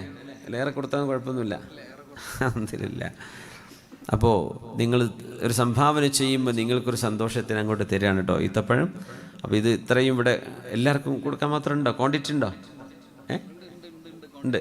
ഇൻഷാ അല്ലാഹ് ആദ്യം കിട്ടുന്നവർക്ക് കിട്ടും. അതുകൊണ്ട് വേഗം വാങ്ങിച്ചോളേ. അള്ളാഹു സുബ്ഹാനഹു വ തആല ബറക്കത്ത് ചെയ്യട്ടെ. വീട്ടിൽ ഈത്തപ്പഴം വീട്ടിൽ വേണമെന്ന ഏത് സമയം അത് പറ്റുമെങ്കിൽ കേട്ടോ, വാങ്ങാൻ പറ്റുമെങ്കിൽ. കടം വാങ്ങിയിട്ട് ബാങ്കിൽ കൊണ്ടുപോയി പണയം വെച്ചിട്ടൊന്നും വാങ്ങിക്കണ്ടേ. ഈത്തപ്പഴം വേണം, അത്തിപ്പഴം വേണം, ഒലീവ്, ജെയ്ത്തൂനില്ലേ ഒലീവ്, അത് ഉപ്പിലിട്ടതോ അല്ലാത്തതോ, ഒലീവ് വേണം, തേന് വേണം. ഈ 4 ഒരു വീടിൻ്റെ സൗഭാഗ്യമാണെന്നാണ് വിശുദ്ധ ഖുർആൻ എടുത്തു പറഞ്ഞ വലിയ ശ്രേഷ്ഠതയുണ്ടെന്ന് പറഞ്ഞ സാധനങ്ങളാണിതൊക്കെ. എപ്പോഴും എല്ലാം കിട്ടിക്കൊള്ളുന്നില്ല. പറ്റുന്നെങ്കിൽ മിനിമം ഈത്തപ്പഴവും തേനും. വയനാടൊക്കെ അതുകൊണ്ട് നല്ല ഒറിജിനൽ തേൻ കിട്ടും അല്ലേ? അങ്ങനെ പറയല്. വയനാട്ടിൽ പറ്റിക്കുണ്ടോയെന്ന് അല്ലാഹു ആലം. ചക്കര ഇലക്കി വിടുന്നില്ലല്ലോ. അൽഹംദുലില്ലാ. അപ്പോൾ അൽഹംദുലില്ലാ. അപ്പോൾ അതുകൊണ്ട് നമ്മുടെ വീടുകളിൽ അതെപ്പോഴും വേണമെന്നാണ്. തേനില്ലാതിരിക്കരുത്. അതുപോലെ ഈത്തപ്പഴം, തമ്ര ഒരു ബറക്കത്താണ്. പിന്നെ 2 കൂടെ, അത്തിപ്പഴവും ജൈത്തൂനും ഒലീവും പറ്റുന്നെങ്കിൽ. അള്ളാഹു തൗഫീക്ക് ചെയ്യട്ടെ. റബ്ബ് നമുക്ക് അനുഗ്രഹം ചെയ്യട്ടെ. ആമീൻ യാ റബ്ബൽ ആലമീൻ. ഇപ്പം നമ്മുടെ സംഘാടകർ ഒരുക്കി വെച്ച ഒരു ഈത്തപ്പഴത്തിൻ്റെ പാക്കറ്റ് മിനിമം 200, നിങ്ങൾ എത്ര ഏറെ കൊടുത്താലും അവർ സ്വീകരിക്കും. നമുക്ക് ഒരുപാട് പ്രവർത്തനങ്ങൾ ചെയ്യാനുണ്ട്. സഹചാരിയുടെ ഒരുപാട് പ്രവർത്തനങ്ങൾ, രോഗികൾക്ക് വേണ്ടി വലിയ സൗകര്യങ്ങൾ ചെയ്യേണ്ടതുണ്ട്. ഇൻഷാ അല്ലാഹ് അതിലേക്കാണ് ഈ ഫണ്ട് പോകുന്നത്. അതുകൊണ്ട് എല്ലാവരും സഹകരിക്കണം. അള്ളാഹു ജയിപ്പിക്കട്ടെ. ആമീൻ യാ റബ്ബൽ ആലമീൻ. ജുബൈർ ബിൻ മുത്ഇം റളിയല്ലാഹു അൻഹു ഹബീബായ നബി തങ്ങൾ മഗ്രിബ് നിസ്കരിക്കുമ്പോൾ അങ്ങനെ ഓതിയത് കേട്ടതാണ്. അന്ന് അദ്ദേഹം ഇസ്ലാം സ്വീകരിക്കണമെന്ന് ഒരു പ്ലാനും ഇല്ലായിരുന്നു. അന്ന് ബദറിൽ പിടിക്കപ്പെട്ടവർക്ക് ഫിദിയ കൊടുത്തവരെ തിരിച്ചു കൊണ്ടു, അവർക്ക് ഒരു റാൻസം പൈസ കൊടുക്കണം, അവരെ റിലീസ് ചെയ്ത് കിട്ടണമെങ്കിൽ. അതിനുവേണ്ടി കാത്തിരിക്കുന്ന സമയത്താണ് അദ്ദേഹം ഹബീബിൻ്റെ മഗ്രിബ് നിസ്കാരത്തിൻ്റെ ഖിറാഅത്ത് കേൾക്കാൻ അദ്ദേഹത്തിന് അവസരമുണ്ടാകുന്നത്.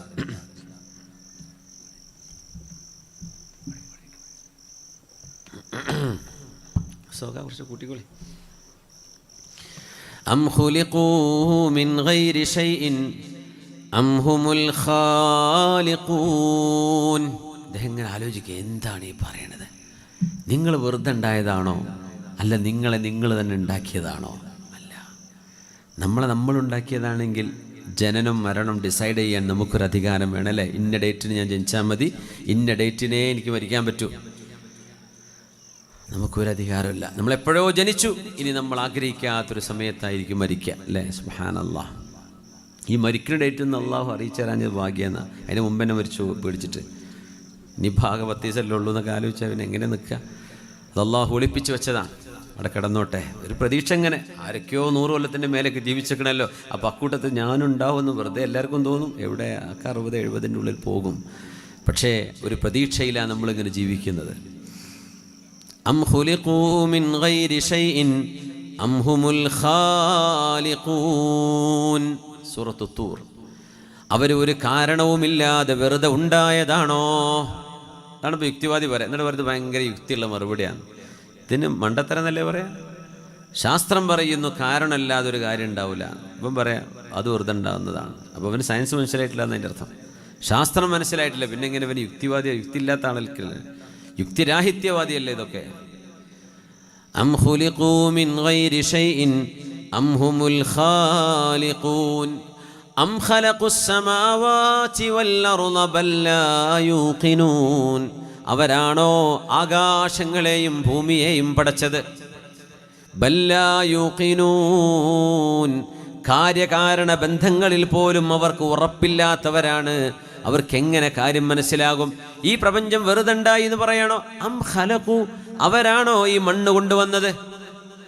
എത്ര മണ്ണുണ്ട്! നമ്മളൊരു കുന്നൊക്കെ ഇടിക്കുമ്പോഴാണ് പടച്ചോനെ ഇത്രയൊക്കെ മണ്ണ് ആ കുന്നിലുണ്ടായിരുന്നോ? എത്രയാ ഓരോ മലകളും. ഈ വയനാട് എന്തൊരു മനോഹരമാണ്. പഴയ തണുപ്പൊന്നുമില്ല എന്ന് പറഞ്ഞ് ശരി തന്നെ അല്ലേ? മുമ്പൊക്കെ വന്ന സമയത്ത് ഒരു 10-25 കൊല്ലം പെണങ്ങോട് അബൂബക്കർ സാഹിബിൻ്റെ വീട്ടിൽ താമസിച്ചിരുന്നു. അല്ലാഹു അദ്ദേഹത്തിന് മഗ്ഫിറത്ത് ചെയ്യട്ടെ. കുറേ കാലം മുമ്പ് നമ്മുടെ സുൽത്താൻ ബത്തേരിയിലൊക്കെ വന്നിരുന്നു, 1996-ലോ 97-ലോ ഒക്കെ. അപ്പം അന്നൊന്നും ഫാൻ തന്നെ ഇല്ല, തണുപ്പുകൊണ്ട്. എ സി ഒന്നും ആലോചിക്കേണ്ട കാര്യം പോലും ഇല്ല. ഇപ്പോൾ എ സി നിർബന്ധമായിരിക്കുകയാണ് ഇവിടെയും അല്ലേ? സുബ്ഹാനല്ലാഹ്. കാലാവസ്ഥകൾ ഇങ്ങനെ മാറിക്കൊണ്ടിരിക്കുക. Global warming is a global warning. ഇത് അള്ളാഹുവിൻ്റെ വലിയൊരു താക്കീതാണെന്നാണ്. സുബ്ഹാനല്ലാഹ്. തണുപ്പ് ഇപ്പോൾ ചെറിയൊരു തണുപ്പ്, ഇങ്ങനെ നല്ല രസമുള്ള തണുപ്പുണ്ട് ഇവിടെ, അൽഹംദുലില്ലാഹ്. പക്ഷേ അള്ളാഹു റബ്ബുൽ ഇസ്സത്ത് ഈ പ്രപഞ്ചത്തെ സംവിധാനിച്ചിരിക്കുന്ന വലിയൊരു അത്ഭുതം നോക്കണേ. ഒരു 30-40 കിലോമീറ്റർ അപ്പുറത്തൊരു കാലാവസ്ഥ വേറെയാണ്, ഇവിടെ ഒരു കാലാവസ്ഥ വേറെ. സുബ്ഹാനല്ലാഹ്. ഈ പ്രപഞ്ചം നിങ്ങളാണോ പടച്ചത്? ഇവിടുത്തെ മലകളും ചെടികളും പക്ഷികളും മൃഗങ്ങളും സസ്യലതാദികളും കോടിക്കണക്കിന് ജീവജാലങ്ങൾ, ഓരോന്നും അത്ഭുതമാണ്. ഓരോ ജീവിയും അത്ഭുതം, ഓരോ പക്ഷിയും അത്ഭുതമാണ്. നമ്മൾ കാണാത്തത്, ശാസ്ത്രകാരന്മാർ ഇതുവരെ കാണാത്ത എത്ര ഉണ്ടെന്ന ലോകത്ത്. അം ഖുലിഖൂ മിൻ ഗൈരി ഷൈഇൻ അം ഹുമുൽ ഖാലിഖൂൻ. ഇതൊക്കെ പടച്ചത് അവരാണോ? അം ഖലഖുസ് സമാവാതി വൽ അർദ്. ആകാശഭൂമികളെ പടച്ചത് അവരാണോ? മനുഷ്യനാണോ ഇതൊക്കെ പടച്ചത്? അവർ പറയുന്നുണ്ടല്ലോ ഞങ്ങളാണ്. നിങ്ങൾ എന്താ പടച്ചത്? അല്ലാഹ് ചോദിക്കുക. ഈ ഭൂമി ഇങ്ങനെ തിരിയാ, നമ്മൾ ആലോചിച്ച് നോക്കിയാൽ ഭയങ്കര പേടി തോന്നും. നമ്മളിപ്പോൾ ഭൂമിയിൽ കൂളായിട്ടിരിക്കല്ലേ. 1 മണിക്കൂർ കഴിഞ്ഞ് അത് തുടങ്ങിയിട്ട് 1,08,000 കിലോമീറ്റർ ഈ ഭൂമിമ ഇരുന്നിട്ട് നമ്മൾ സൂര്യൻ്റെ ചുറ്റുമുള്ള ആ ഭ്രമണപഥത്തിൽ 1,08,000 കിലോമീറ്റർ ഇപ്പം നമ്മൾ ഓടിയിട്ടുണ്ട്. നമ്മൾ അറിഞ്ഞിട്ട് പോലും ഇല്ലല്ലോ. 1 മണിക്കൂർ കൊണ്ട് 1,08,000 കിലോമീറ്ററാണ് നമ്മൾ ഓടുന്നത് ഭൂമിൻ്റെ കൂടെ. ഭൂമി ഓടുകയാണ്. എവിടെ നിന്നാണ് ഈ എനർജി? ഏത് പെട്രോൾ സ്റ്റേഷനിൽ നിന്നാണ് ഭൂമി പെട്രോൾ അടിക്കണം നമുക്കറിയോ? ഇതങ്ങനെ ഓടുകയാണ്, നമ്മൾ അറിയുന്ന പോലുമില്ല. 1,08,000. ഇവിടുന്ന് ദുബൈക്ക് ആകെ 2,600 കിലോമീറ്റർ ഉള്ളൂ. 1,08,000 കിലോമീറ്റർ 1 മണിക്കൂറിൽ. 2 മണിക്കൂറാകുമ്പോൾ കൂട്ടിക്കോളി, 2,16,000 കിലോമീറ്ററായി. 3,24,000 കിലോമീറ്റർ. ഇങ്ങനെ കൂടി പോവാണ്. ഓരോ മണിക്കൂറിൽ ഇത്ര ദൂരം പോകുന്നുണ്ട്. നമ്മൾ അറിയുന്നുണ്ടോ? ഈ ഭൂമി ആ പോക്കങ്ങ് നിർത്തിയെന്ന് വിചാരിക്കുക. ആരാ പോയിട്ട് ഉന്തി കൊടുക്കുക? ഇവർക്ക് എന്തെങ്കിലും ചെയ്യാൻ പറ്റുമോ? ചെയ്യാൻ പറ്റൂല. അല്ലാഹു തആല ചോദിക്കണില്ലേ, ഈ പ്രപഞ്ചത്തിലെങ്ങാനും ലൗ ജഅലല്ലാഹു ലകുമുൽ ലൈല സർമദൻ ഇലാ യൗമിൽ ഖിയാമ മൻ ഇലാഹുൻ ഗൈറുല്ലാഹ് യഅതീകും ബിളിയാ. കാലം മുഴുവനും ഇരുട്ട് തന്നെ. ഭൂമിയുടെ കറക്കത്തിൽ അല്ലാഹു റബ്ബുൽ ഇസ്സത്ത് ഒരു മാറ്റം വരുത്തി. നിങ്ങൾക്ക് പകല് സംഭവിക്കുന്നില്ലെങ്കിൽ അല്ലാഹു അല്ലാതെ ആരാണ് നിങ്ങൾക്ക് സൂര്യോദയം കൊണ്ടുതരാനുള്ളത്? കാലം മുഴുവൻ രാത്രി എന്ന് വിചാരിക്കുക. നമ്മുടെ ജനറേറ്ററും നമ്മുടെ എല്ലാ പവർ സപ്ലൈയും തീരൂലേ? എന്ത് ചെയ്യാൻ പറ്റും? അം ഖലഖുസ് സമാവാതി വൽ അർദ്. ഈ പ്രപഞ്ചങ്ങളെ പടച്ചത് മനുഷ്യനാണോ? ഒരിക്കലുമല്ല. നമ്മൾ വരുന്നതിൻ്റെ മുമ്പ് ഇവിടെ ഈ പ്രപഞ്ചമുണ്ട്. ഇനി നമ്മൾ പോയാലും ഈ ഇപ്പോൾ ഇവിടെയുള്ള കുട്ടികളടക്കം 100 കൊല്ലം കഴിഞ്ഞാൽ നമ്മളൊരൊറ്റ കുട്ടി ഭൂമിൻ്റെ മുകളിൽ ഉണ്ടാവില്ല. ഉറപ്പല്ലേ? ഏകദേശം ഉറപ്പ്. സെഞ്ചുറി അടിച്ച് മുമ്പോട്ട് പോകണമെങ്കിൽ വളരെ കുറച്ചല്ലേ ഉണ്ടെങ്കിൽ വളരെ കുറച്ചേ ഉണ്ടാവുള്ളൂ. ഇനി ഇപ്പം 2024 2124 ഞാനും നിങ്ങളൊന്നും ഈ ഭൂമിൻ്റെ മുകളിൽ ഇല്ല എന്ന കാര്യം 150% ഉറപ്പാണ്. നമ്മളൊന്നും ഉണ്ടാവില്ല. നമ്മളൊക്കെ പോയിട്ടുണ്ടാവും. സ്ഥലം വാടകപ്പര ഒഴിഞ്ഞു കൊടുക്കൂലേ? അപ്പോൾ പുതിയ ആൾക്കാരോട് വന്ന് താമസിക്കും. അപ്പോൾ വേറെ കുറേ ആൾക്കാർ ഇവിടെ ഇരുന്ന് ഇങ്ങനെ വേദ പറയും, കഴിഞ്ഞ തലമുറ കഴിഞ്ഞു പോയിട്ടോ അവരൊക്കെ നല്ല പുറത്തു കൊടുക്കട്ടെ എന്ന് പറയും. അങ്ങനെയൊക്കെ പറഞ്ഞു കിട്ടിയാൽ അൽഹംദുലില്ലാഹ് നമ്മൾ രക്ഷപ്പെട്ടു. നമുക്ക് വേണ്ടിയൊക്കെ പിൻഗാമികൾ ദുആ ചെയ്ത് കിട്ടിയാൽ അള്ളാഹു നമുക്കും നമ്മുടെ മുൻകഴിഞ്ഞവർക്കും വരാനിരിക്കുന്നവർക്കൊക്കെ അള്ളാഹു പുറത്തു കൊടുക്കട്ടെ. ആമീൻ യാ റബ്ബൽ ആലമീൻ. നമ്മളുണ്ടാവില്ല. നമ്മൾ വരുന്നതിൻ്റെ മുമ്പ് ഈ ഭൂമിയുണ്ട്. ഇവിടെ ഡൈനോസറുകളുണ്ട് എന്നാണ് പറയുന്നത്. മനുഷ്യരെ പോലെ നിവർന്നു നടന്ന ജീവികൾ ഇവിടെ ഉണ്ടായിരിക്കാൻ സാധ്യതയുണ്ട്. ചില ഫോസിലുകൾ കണ്ടെത്തി എന്ന് പറയുന്നു. അല്ലാഹു അലം. പക്ഷേ നമ്മൾ വരുന്നതിൻ്റെ മുമ്പ് ഈ പ്രപഞ്ചമുണ്ടല്ലോ, പിന്നെ എങ്ങനെ ഇതിനെ നമ്മളാ പടച്ചതെന്ന് പറയാം? നമ്മളല്ല പടച്ചത്, സ്വയം ഉണ്ടായതുമല്ല. അപ്പോൾ വേറെ ഒരൊറ്റ ഓപ്ഷനേ ബാക്കിയുള്ളൂ, അത് വേറെ ഒരാൾ പടച്ചതാണ്. ആ ആളെ പേരാണ് അല്ലാഹ്. അല്ലാഹ് എന്ന് വിളിക്കാൻ മടിയുണ്ടോ? അപ്പോൾ അവർ പറയും പ്രകൃതി. ഈ പ്രകൃതി എന്തെങ്കിലും ചെയ്യോ? പ്രകൃതി അങ്ങനെ സൃഷ്ടിച്ചു എന്ന് പറയും ചിലർ. അല്ലാഹ് എന്ന് പറയാൻ, സ്രഷ്ടാവ്, ദൈവം, പടച്ചവൻ എന്ന് പറയാൻ അഹങ്കാരം കൊണ്ട് മടിയുള്ളവരാ അങ്ങനെ പറയുള്ളൂ. പ്രകൃതി സൃഷ്ടിച്ചു എന്ന് പറയാം. എന്തേ പ്രകൃതി എന്ന് പറഞ്ഞൊരു സാധനം ഉണ്ടോ? അങ്ങനെ സംഭവം ഉണ്ടോ? പടച്ചവൻ പടച്ചതിനെയല്ലേ, സൃഷ്ടിപ്പിനെ കുറിച്ചല്ലേ പ്രകൃതി എന്ന് പറയൂ. അത് സൃഷ്ടിക്കുന്ന സാധനമാണോ? അല്ല, മനുഷ്യൻ്റെ അഹങ്കാരമാണത്. ദൈവം എന്ന് പറയാൻ മടിയാണ്. Oh my God. ഇപ്പോൾ ഇംഗ്ലീഷുകാരനൊക്കെ അങ്ങനെ വിളിക്കും. ഇപ്പം മാറ്റുന്നുണ്ട്, ഓ മൈ ഗോഷ് എന്ന് പറയും. ഗോഡ് എന്ന് പറയുമ്പോൾ ദൈവമേ എന്നല്ലേ. അപ്പോൾ അത് പറയാൻ ഇച്ചിരി മടി. ഓ മൈ ഗോഷ്, സുബ്ഹാനല്ലാഹ്. ഗോഡ് എന്ന് പറയണ്ട, വേറെ എന്തെങ്കിലും പറയാം. ഓ മൈ ഗുഡ്നെസ്, ചിലർ അങ്ങനെ പറയും. Oh my goodness, oh my God, ഓ ദൈവമേ. കാറ്റ് സ്റ്റീവൻസ് അങ്ങനെയാണ് വിളിച്ചത്. മിയാമി ബീച്ചിൽ കുളിക്കാനിറങ്ങിയിട്ട് വലിയൊരു തിരമാല വന്ന് 970 പോപ്പ് സിംഗർ, ഇന്ന് ജീവിച്ചിരിപ്പുള്ള ആളാണ്, UK-കാരനാണ് കാറ്റ് സ്റ്റീവൻസ്. അദ്ദേഹത്തെ ചരിത്രം നമ്മൾ പറഞ്ഞിട്ടുണ്ട് പല ഊരും. തിരമാല വന്നങ്ങ് പൊക്കിക്കൊണ്ടേതാ. അദ്ദേഹം കുളിക്കാൻ ഒരു ഹോളിഡേയിൽ കുളിക്കാൻ വേണ്ടി ഇറങ്ങിയതാ മിയാമി ബീച്ചിൽ. അയാൾ ഉറപ്പിച്ചു മരിച്ചു. തിരമാല വന്നങ്ങ് പോയി, കരയിലേക്ക് തിരിച്ചു വരാൻ പറ്റുന്നില്ല. കിട്ടിയ ചാൻസിൽ ഒരൊറ്റ നിലവിളിയാണ്, oh my God, if you save me I will work for you. പടച്ചോനെ, അങ്ങനെ ഒരാൾ അവിടെ ഉണ്ടെങ്കിൽ, ഉപരി പറയാണ്, എനിക്കന്ന് വിശ്വാസമില്ലായിരുന്നു പടച്ചോനെ കുറിച്ച്. അങ്ങനെ ചെത്തിപ്പൊളിച്ച് നടക്കുന്ന സമയം, പോപ്പ് സിംഗർ അല്ലേ.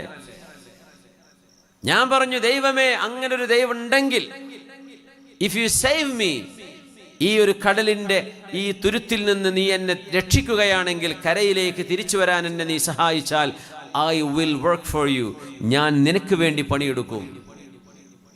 അദ്ദേഹം പറയാം, അത്ഭുതകരമായൊരു തിരമാല ഇങ്ങോട്ടങ്ങ് അടിച്ചു. ആ തിരമാലയുടെ ഫോഴ്സിൽ ഇയാൾ കരയിൽ ചെന്ന് അടിയുകയാണ്. ഇന്ന് ജീവിച്ചിരിപ്പുള്ള മനുഷ്യനാണ്. അദ്ദേഹത്തിൻ്റെ ഇൻ്റർവ്യൂ ഉണ്ട്, അദ്ദേഹത്തിൻ്റെ ഈ സംഭവം അദ്ദേഹം വിവരിക്കുന്നുണ്ട്. അതിൽ അദ്ദേഹം പറഞ്ഞു, ഞാൻ ദൈവത്തിന് കൊടുത്തൊരു വാക്കാണത്, ഞാൻ ഒരിക്കലും രക്ഷപ്പെടില്ല എന്ന് വിചാരിച്ചതാ, ഞാൻ രക്ഷപ്പെട്ടു, അതുകൊണ്ട് ഇനി ദൈവം ആരാണെന്ന് എനിക്ക് അറിയണം.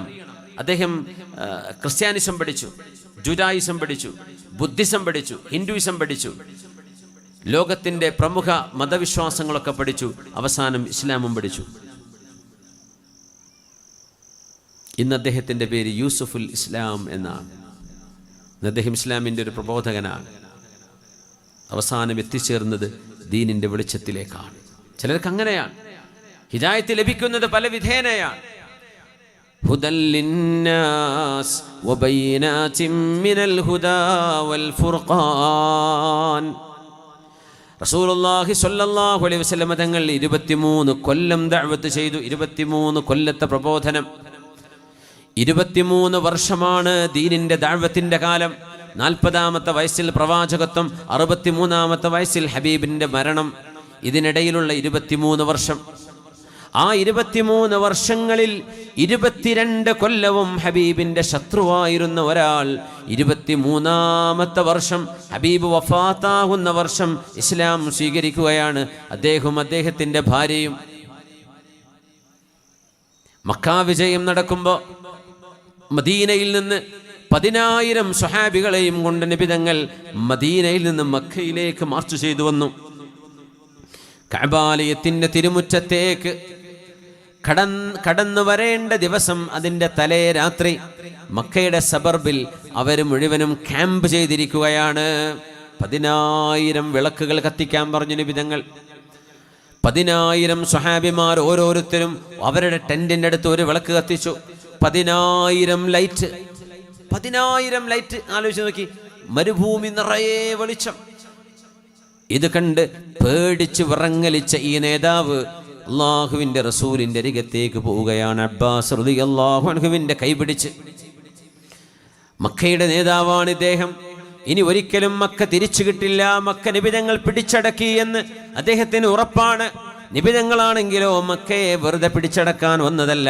നിരപരാധികളായ ബനൂ ഖുസാഅ ഗോത്രക്കാരെ, ഖുറൈശികളുടെ ആലൈസ്, അവരുടെ കൂടെയുള്ള സഖ്യശക്തി ബനൂ ബക്കർ ഗോത്രക്കാർ, ഒരു പാതിരാക്ക് നിരുപാധികം ഒരു കുഴപ്പവും ഒരു പ്രശ്നവും ചെയ്യാതിരുന്ന ബനൂ ഖുസാഅ ഗോത്രക്കാരെ മുഴുവൻ വാളുകൊണ്ട് വെട്ടിനിരത്തിയിട്ട് കൂട്ടക്കൊല ചെയ്തപ്പോൾ അതിന് പ്രതികാരം ചെയ്യാൻ വേണ്ടിയാണ് നബി തങ്ങൾ വരുന്നത്.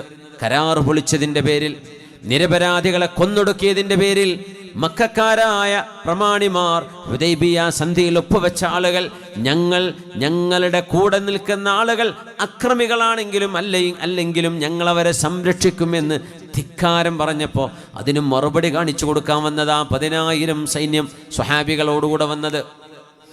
അബ്ബാസ് റളിയല്ലാഹു അൻഹുവിൻ്റെ കൈപിടിച്ച് ഈ മക്കയുടെ നേതാവ് ഹബീബിൻ്റെ ടെന്റിലേക്ക് കടന്നു വരികയാണ്. സ്വല്ലല്ലാഹു അലൈഹി വസല്ലം അവിടെ ഇരിക്കുന്നു, ലോകത്തിൻ്റെ ഗുരു.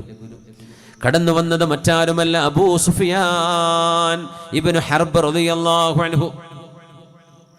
ഹബീബായ നബി തങ്ങളുടെ മുമ്പിൽ ഇങ്ങനെ ഇരിക്കുമ്പോൾ ഉമർ റളിയല്ലാഹു അൻഹു ചോദിച്ചു, അബൂ സുഫിയാനെ, നിങ്ങൾക്ക് ഇപ്പോഴും സമയമായിട്ടില്ലേ? ആരാണ് റസൂലുള്ളാഹി എന്ന് മനസ്സിലാക്കാൻ? കൊല്ലം കുറേ ആയില്ലേ? 10-22 കൊല്ലം കഴിഞ്ഞില്ലേ? ഹബീബായ നബി തങ്ങളുടെ മുഅ്ജിസുകൾ കാണുന്നില്ലേ? ഹബീബിൻ്റെ അത്ഭുതങ്ങൾ കാണുന്നില്ലേ? എന്നിട്ട് മനസ്സിലായില്ലയോ ഇവരാരാണ് എന്ന്? അലം യഅനി ലക യാ അബാ സുഫിയാൻ അൻ തഅരിഫ മൻ ഹാദാ, ഈ റസൂൽ ആരാണ് എന്ന് അബൂ സുഫിയാനെ നിങ്ങൾക്ക് ഇപ്പോഴും ബോധം വന്നിട്ടില്ലേ? അബൂ സുഫിയാൻ കൊടുത്ത മറുപടി എന്താണെന്നറിയോ? ഉണ്ട്, എനിക്കിപ്പോഴും കുറച്ച് സംശയം ബാക്കിയുണ്ട്, ഏറെക്കുറെയൊക്കെ എനിക്ക് ബോധ്യപ്പെട്ടിട്ടുണ്ട്. I still have some doubts. Umar റളിയല്ലാഹു അൻഹു പറഞ്ഞു, അബൂ സുഫിയാൻ, നിങ്ങളുടെ കഴുത്തുനിന്ന് തല അങ്ങ് പോയാൽ ആ സംശയം മുഴുവൻ തീരും കേട്ടോ എന്ന് പറഞ്ഞു. നബി ഞങ്ങൾ പറഞ്ഞു, ഉമറേ അങ്ങനെ പറയരുത്, ഉമറേ അങ്ങനെ പറയരുത്. നബിയെ, ഈ തലയും കൊണ്ടുകൊടുന്നിട്ട് 22 കൊല്ലം കഴിഞ്ഞു, എന്നിട്ട് ഇപ്പോഴും പറയാം സംശയം ബാക്കിയുണ്ടെന്ന്. നബി ഞങ്ങൾ പറഞ്ഞു, ഉമറേ നിങ്ങൾക്കറിയുമോ, ചില ആളുകൾക്ക് സത്യം ബോധ്യപ്പെടാൻ ഒരുപാട് സമയമെടുക്കും. ചില ആളുകൾക്കത് പെട്ടെന്നാണ്, ചില ആളുകൾക്ക് ഒരുപാട് കാലമെടുക്കും. അതുകൊണ്ട് ഉമറേ, അബൂ സുഫിയാന്റെ സംശയം നിങ്ങൾ മാനിക്കണം. തങ്ങട്ട് പറഞ്ഞപ്പോ അബൂ സുഫിയാൻ ഇബ്നു ഹർബ് റളിയല്ലാഹു അൻഹു പുണ്യ നബിയുടെ കൈ പിടിച്ചുകൊണ്ട് പറയുകയാണ്, അഷ്ഹദു അല്ലാ ഇലാഹ ഇല്ലല്ലാഹ് വഅഷ്ഹദു അന്ന മുഹമ്മദർ റസൂലുള്ളാഹ്. I declare under no compulsion. ആരും നിർബന്ധിച്ചുകൊണ്ടല്ല, ആരും എന്നെ ഫോഴ്സ് ചെയ്തതുമല്ല, ഞാനായിട്ട് പറയുകയാണ്, അഷ്ഹദു അല്ലാ ഇലാഹ ഇല്ലല്ലാഹ്. There is no one, no deity worthy of worship except Allah. അവിടെ ഇസ്ലാം സ്വീകരിച്ചു. വഅഷ്ഹദു അന്ന മുഹമ്മദുർ റസൂലുള്ളാഹ്. And you, messenger of God, are the messenger of Allah. അല്ലാഹുവിൻ്റെ ഹബീബിനെ നബിയായി അംഗീകരിച്ചു, അല്ലാഹുവിൻ്റെ വഹ്ദാനിയത്തിനെ അംഗീകരിച്ചു. മക്കയുടെ നേതാവ് 23 കൊല്ലമെടുത്തു, 23 വർഷമെടുത്തു ഈ ഒരു തീരുമാനത്തിലേക്ക് എത്താൻ. ചില ആളുകൾ അങ്ങനെയല്ല, വളരെ പെട്ടെന്നാണ്, വളരെ പെട്ടെന്ന്. ജുബൈർ ഇബ്നു മുത്ഇം എന്നിവർ പറയാണ്, വിശുദ്ധ ഹബീബായ നബി തങ്ങൾ സൂറത്തു തൂറിലെ ഈ ആയത്തുകൾ അങ്ങനെ ഓതുമ്പോൾ ഞാൻ എൻ്റെ കർണപുടങ്ങളിൽ വന്ന് ഹബീബിൻ്റെ മധുരമായ പാലായനം റസൂലുള്ളാഹി തങ്ങൾ ഓതുന്നത് വളരെ മനോഹരമാണ്. أم خلقوا من غير شيء أم هم الخالقون أم خلقوا السماوات والأرض بل لا يوقنون أم عندهم خزائن ربك أم هم المسيطرون. നബിയെ ചോദിക്കൂ, അവരാണോ അവരെ പടച്ചത്, അവരാണോ പ്രപഞ്ചം പടച്ചത്, അതല്ല അവരുടെ കയ്യിലാണോ അള്ളാഹുവിൻ്റെ ഖസാനകൾ കിടക്കുന്നത്, അള്ളാഹുവിൻ്റെ ഖജനാവുകൾ കിടക്കുന്നത് അവരുടെ കൈകളിലാണോ? ചോദിക്കും നബിയെ. വഇൻ മിൻ ശൈഇൻ ഇല്ലാ ഇൻദനാ ഖസാഇനുഹു വമാ നുനസ്സിലുഹു ഇല്ലാ ബിഖദരിൻ മഅലൂം. ഏതൊരു സംഗതിയുടെയും ഖജനാവ് അള്ളാന്റെ കയ്യിലുണ്ട്, അള്ളാന്റെ കയ്യിലുണ്ട്. മൊബൈൽ ഫോണാണോ, അള്ളാന്റെ കയ്യിൽ അതിൻ്റെ ഖസാനകളുണ്ട്. എനർജിയാണോ, ഊർജമാണോ, അതിൻ്റെ ഖസാനകൾ അള്ളാന്റെ കയ്യിലുണ്ട്. വമാ നുനസ്സിലുഹു ഇല്ലാ ബിഖദരിൻ മഅലൂം. മനുഷ്യന് ആവശ്യമായ തോതിലും കണക്കിലും അളവിലും മാത്രമേ അള്ളാഹു ഭൂമിയിലേക്ക് അത് കൊടുക്കുന്നുള്ളൂ എന്ന് മാത്രം. അള്ളാഹുവിൻ്റെ അടുത്ത് അബൻഡൻസ്, അത് വളരെ, അതിൻ്റെ കയ്യും കണക്കുമില്ലാത്തത്ര റബ്ബിൻ്റെ കയ്യിലുണ്ട്. കൽക്കരി കൊണ്ട് ട്രെയിനോടിയിരുന്ന കാലം ഓർമ്മയുണ്ടോ? കൽക്കരി അവസാനിക്കാൻ പോകുന്നേ എന്ന് പറഞ്ഞ് ഒച്ചപ്പാടും ബഹളങ്ങളും ഉണ്ടായപ്പോൾ അതാ വരുന്നു പെട്രോളും ഡീസലും ഒക്കെ, അത് തീർന്നു. അപ്പോൾ അള്ളാഹ് ഭൂമി അങ്ങ് തുറന്നു കൊടുത്തു.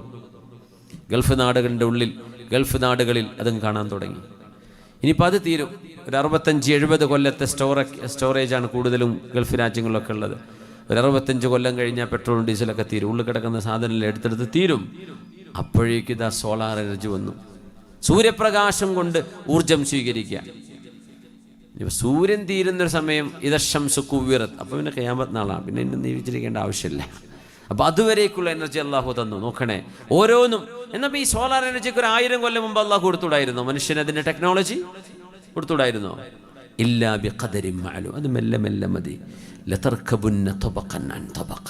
നിങ്ങൾ മെല്ലെ മെല്ലെ മെല്ലെ മുന്നോട്ട് വരുന്നവരാണ്. നോക്കണം, ഓരോ തലമുറയും വിചാരിക്കും നമ്മൾ ഭയങ്കര ഉഷാറാണ്. നമ്മൾ വാപ്പന്മാരിലേക്ക് നോക്കി, പാവട്ടെ നമ്മളെ വാപ്പാർ, അവരുടെ കാലത്ത് മൊബൈലൊന്നും ഇല്ല, ഇപ്പോഴല്ലേ ഇതൊക്കെ തുടങ്ങിയത്.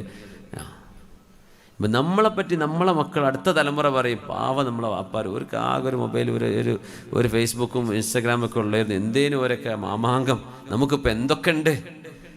അവരെപ്പറ്റി അവരെ തലമുറ പറയും, നമ്മുടെ വാപ്പാർക്കൊന്നും ഇല്ലായിരുന്നു. ഇങ്ങനെ എല്ലാവരും പറയും കഴിഞ്ഞു പോയ തലമുറക്ക് വലിയ കഴിവൊന്നും ഇല്ലായിരുന്നു.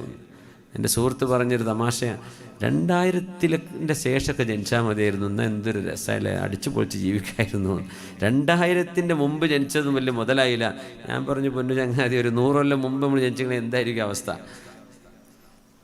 ഓരോ തലമുറയും നമുക്ക് വേണ്ടത് അള്ളാഹ് കണക്കാക്കിയത് നമുക്ക് കിട്ടും, അല്ലാത്ത ആഗ്രഹിച്ചിട്ട് കാര്യമില്ല. എല്ലാറ്റിൻ്റെയും ഖസനാവ് അള്ളാഹിൻ്റെ കയ്യിൽ. സ്വർണം ജ്വല്ലറികൾ കൂടിക്കൊണ്ടിരിക്കുകയല്ലേ? കഴിഞ്ഞ നൂറ്റാണ്ടിലുള്ള പോലെയാണോ ഇപ്പോഴേ? ഈ സ്വർണമെങ്ങാനും കുഴിക്കാൻ മനുഷ്യൻ തുടങ്ങി, ഇരുമ്പ് കുഴിച്ചെടുക്കുന്ന പോലെ സ്വർണം കുഴിച്ചെടുക്കുകയായിരുന്നുവെങ്കിൽ, നിങ്ങൾ സങ്കല്പിച്ചിട്ടുണ്ട്, അത് വലിയൊരു നിഅമത്താണ്. നമ്മുടെ ഇമാമന്മാരുടെ കിതാബുകൾ രേഖപ്പെടുത്തിയിട്ടുണ്ട് ഇതിൻ്റെ ഒരു നിഅമത്ത്. സ്വർണം അത് കുറച്ചേ കിട്ടുള്ളൂ. ആഫ്രിക്കയിലുണ്ട്, ഉഗാണ്ടയിലുണ്ട്, നൈജീരിയയിലുണ്ട്, ഇവിടെയൊക്കെ വേറെയും ഒരുപാട് ആഫ്രിക്കൻ രാജ്യങ്ങളിൽ സ്വർണത്തിൻ്റെ മൈനുകളുണ്ട്, സ്വർണത്തിൻ്റെ കുഴികളുണ്ട്. വലിയ കുറച്ചേ കിട്ടുള്ളൂ. അതങ്ങ് ഒരുപാട് കിട്ടിയെന്ന് വിചാരിക്കുക, ലോകത്ത് സ്വർണത്തിൻ്റെ മൂല്യം ഇടിയും. പിന്നെ സർവ്വ ഡോളറും യൂറോയും ദിനാറും ദിർഹമോ എല്ലാറ്റിൻ്റെയും മൂല്യം നഷ്ടപ്പെടും. എല്ലാറ്റിൻ്റെയും കറൻസി മുഴുവനും അതിൻ്റെ മൂല്യം ഇടിയും. ലോകത്തിൻ്റെ സമ്പദ് വ്യവസ്ഥ അങ്ങ് തകരും. അതുകൊണ്ട് അള്ളാഹു കുറച്ചേ കൊടുക്കുള്ളൂ സ്വർണം. ഇത്രയൊക്കെ ടെക്നോളജി കയ്യിലുണ്ടല്ലോ, എന്നാൽ പിന്നെ ഒന്നിച്ചങ്ങ് കുഴിച്ചെടുക്കല്ലേ. അടുത്തൊരു 100 കൊല്ലത്തേക്ക് അള്ളാഹ് വെച്ചത് നമുക്ക് എടുക്കാൻ പറ്റുമോ? എടുക്കാൻ പറ്റില്ല. ഓരോ കാലഘട്ടത്തിനും അള്ളാഹു ആവശ്യമായതേ കൊടുക്കുള്ളൂ. അതാണ് എല്ലാറ്റിൻ്റെയും ഖജനാവ് എൻ്റെ കയ്യിലുണ്ടെന്ന് പറയാം. പക്ഷെ നിങ്ങൾക്ക് ആവശ്യമുള്ളതേ ഞാൻ ഇവിടെ തരുള്ളൂ. സുബ്ഹാനല്ലാഹ്. സ്വർണവും വെള്ളിയും ഇരുമ്പ് കിട്ടണ പോലെ കിട്ടൂല. ഇതൊക്കെ ഭൂമിക്കുള്ളിൽ കിടക്കുന്ന സാധനങ്ങളാണ്. അറബ് രാജ്യങ്ങളുടെ ഞാൻ ഇന്നലെ ബഹ്റൈനിലായിരുന്നു, ഇന്നലെ രാത്രി ഈ സമയം. എന്താ ഒരു മരുഭൂമി! ബഹ്റൈൻ എന്ന് പറഞ്ഞ സാധനം കിതാബിലൊന്നും അതിൻ്റെ പേരെന്നല്ല. ബഹ്റൈൻ എന്ന് കിതാബിൽ പറയുന്ന പേര്, സൗദി അറേബ്യയിൽ അൽ അഹ്സാഇനെ കുറിച്ച് ബഹ്റൈൻ എന്ന് പറയും. ബഹ്റൈനിലെ സകാത്ത് വന്ന ചരിത്രമൊക്കെ ഉണ്ട് നബി തങ്ങളുടെ കാലത്ത്, സല്ലല്ലാഹു അലൈഹി വസല്ലം, ഉമർ തങ്ങളുടെ കാലത്തെ. അത് ആ ബഹ്റൈൻ ഇന്നത്തെ ബഹ്റൈൻ അല്ല, അത് സൗദി അറേബ്യയുടെ ഭാഗമായി ഇപ്പോഴത്തെ അൽ അഹ്സാ നമ്മൾ പറയും. അൽ അഹ്സാഇനെ കുറിച്ചാണ് പറയുന്നത്. ഇന്നത്തെ ബഹ്റൈൻ ചെറിയൊരു നാട്, എത്രയോ സ്കൈ സ്ക്രാപ്പേഴ്സ്, ഒരുപാട് വലിയ വലിയ ബിൽഡിങ്ങുകളുള്ള, ഒരുപാട് ബ്രിഡ്ജുകളും ഐലൻഡുകളുമുള്ള ഒരു മോഡേൺ സിറ്റി. ഭൂമിൻ്റെ ഉള്ളിലെ പെട്രോളും ഡീസലും കിട്ടിയിട്ടല്ലേ അത്. അതില്ലായിരുന്നെങ്കിൽ ആരെങ്കിലും അവിടേക്ക് വരുമോ? ആരെങ്കിലും അവിടെ ജോലി ചെയ്യുമോ? ബഹ്റൈനിൽ പോയിട്ട് UAEക്ക് പോകുമോ? സൗദി അറേബ്യയിലേക്ക് പോകുമായിരുന്നോ? കുവൈറ്റിലേക്ക് പോകുമോ? ഖത്തറിലേക്ക് പോകുമോ? അവിടെ ഈ പെട്രോളും ഡീസലും കിട്ടിയില്ലെങ്കിൽ? ഈ പെട്രോളും ഡീസലും എന്താ സംഭവം? കോടിക്കണക്കിന് കൊല്ലം മുമ്പ്, നമുക്ക് കണക്കൊന്നും കൃത്യമായി നോക്കണ്ട, അവർ പറയണതാണ്, കൊട്ടക്കണക്കിന് പറയും. അത്രയും കൊല്ലം മുമ്പ് ജീവിച്ചു പോയ ജീവികൾ, അതുപോലെ മരങ്ങൾ, ചെടികൾ, ഇതൊക്കെ അളിഞ്ഞു പിടിച്ച് കൊല്ലങ്ങളോളം ഹൈ പ്രഷറിൽ ഭൂമിൻ്റെ ഉള്ളിൽ കിടന്നിട്ട് അത് രൂപം മാറിയതാണത്തെ പെട്രോളും ഡീസലൊക്കെ. ഞാൻ പറയാം, അങ്ങനെയാണെങ്കിൽ ഏറ്റവും ഇത് കാണേണ്ട വയനാട്ടിലല്ല, നമ്മുടെ സത്യമംഗലം കാട്ടിലൊക്കെ ഇതൊക്കെ കാണേണ്ടത്. ആഫ്രിക്കൻ നാടുകളിലല്ലേ ഏറ്റവും കൂടുതൽ പെട്രോളും ഡീസലും. കാരണം ഇത്രയും കൂടുതൽ പച്ചപ്പും മൃഗങ്ങളും ജീവികളൊക്കെ ഉള്ളത് അവിടെയല്ലേ? നമുക്കറിയാൻ പറ്റുന്നില്ല. ഫോസിൽ ഫ്യൂവലാണെന്ന് പെട്രോളിനെ കുറിച്ച് പറയാം. ജീവികളുടെ ശരീരം അളിഞ്ഞുണ്ടായ സാധനമാണ് ഈ പെട്രോളും ഡീസലും എന്ന്. നമ്മളതിന് വില കൂടുമ്പോൾ അങ്ങനെ ആയിരിക്കും, ഇപ്പം 110 ഇപ്പം എത്രയായി അങ്ങനെ പറ. ഇതുണ്ടായത് ഇങ്ങനെയാണെന്നാണ് പറയാം. അങ്ങനെയാണെങ്കിൽ ലോകത്ത് ചെടികളും മരങ്ങളൊക്കെ ഉള്ള ഇഷ്ടം പോലെ നാടുകളുണ്ട്. അവിടെ നിന്ന് സാധനം കിട്ടുന്നില്ലല്ലോ. ഒരു ചെടി പോലും ഉണ്ടാവാത്ത ഉണങ്ങിയ മരുഭൂമിയിലാണ് കോടിക്കണക്കിന് ഗാലൻ ദിവസങ്ങളോളം എടുത്തുകൊണ്ടിരിക്കുന്നത് പെട്രോളും ഡീസലും നാച്ചുറൽ ഗ്യാസൊക്കെ. അള്ളാഹുവിൻ്റെ ഖസാന റബ്ബ് തുറന്നു കൊടുത്തതാണ്, അള്ളാഹു തുറന്നു കൊടുത്തതാണ്. ഇല്ലെങ്കിൽ ആരെങ്കിലും അങ്ങോട്ട് പോകുമോ? ആർക്കെങ്കിലും നിൽക്കാൻ പറ്റുമോ? അവിടെ ഉപ്പുവെള്ളം കുടിക്കണ്ടേ? ശുദ്ധമായ വെള്ളം കിട്ടുമായിരുന്നു.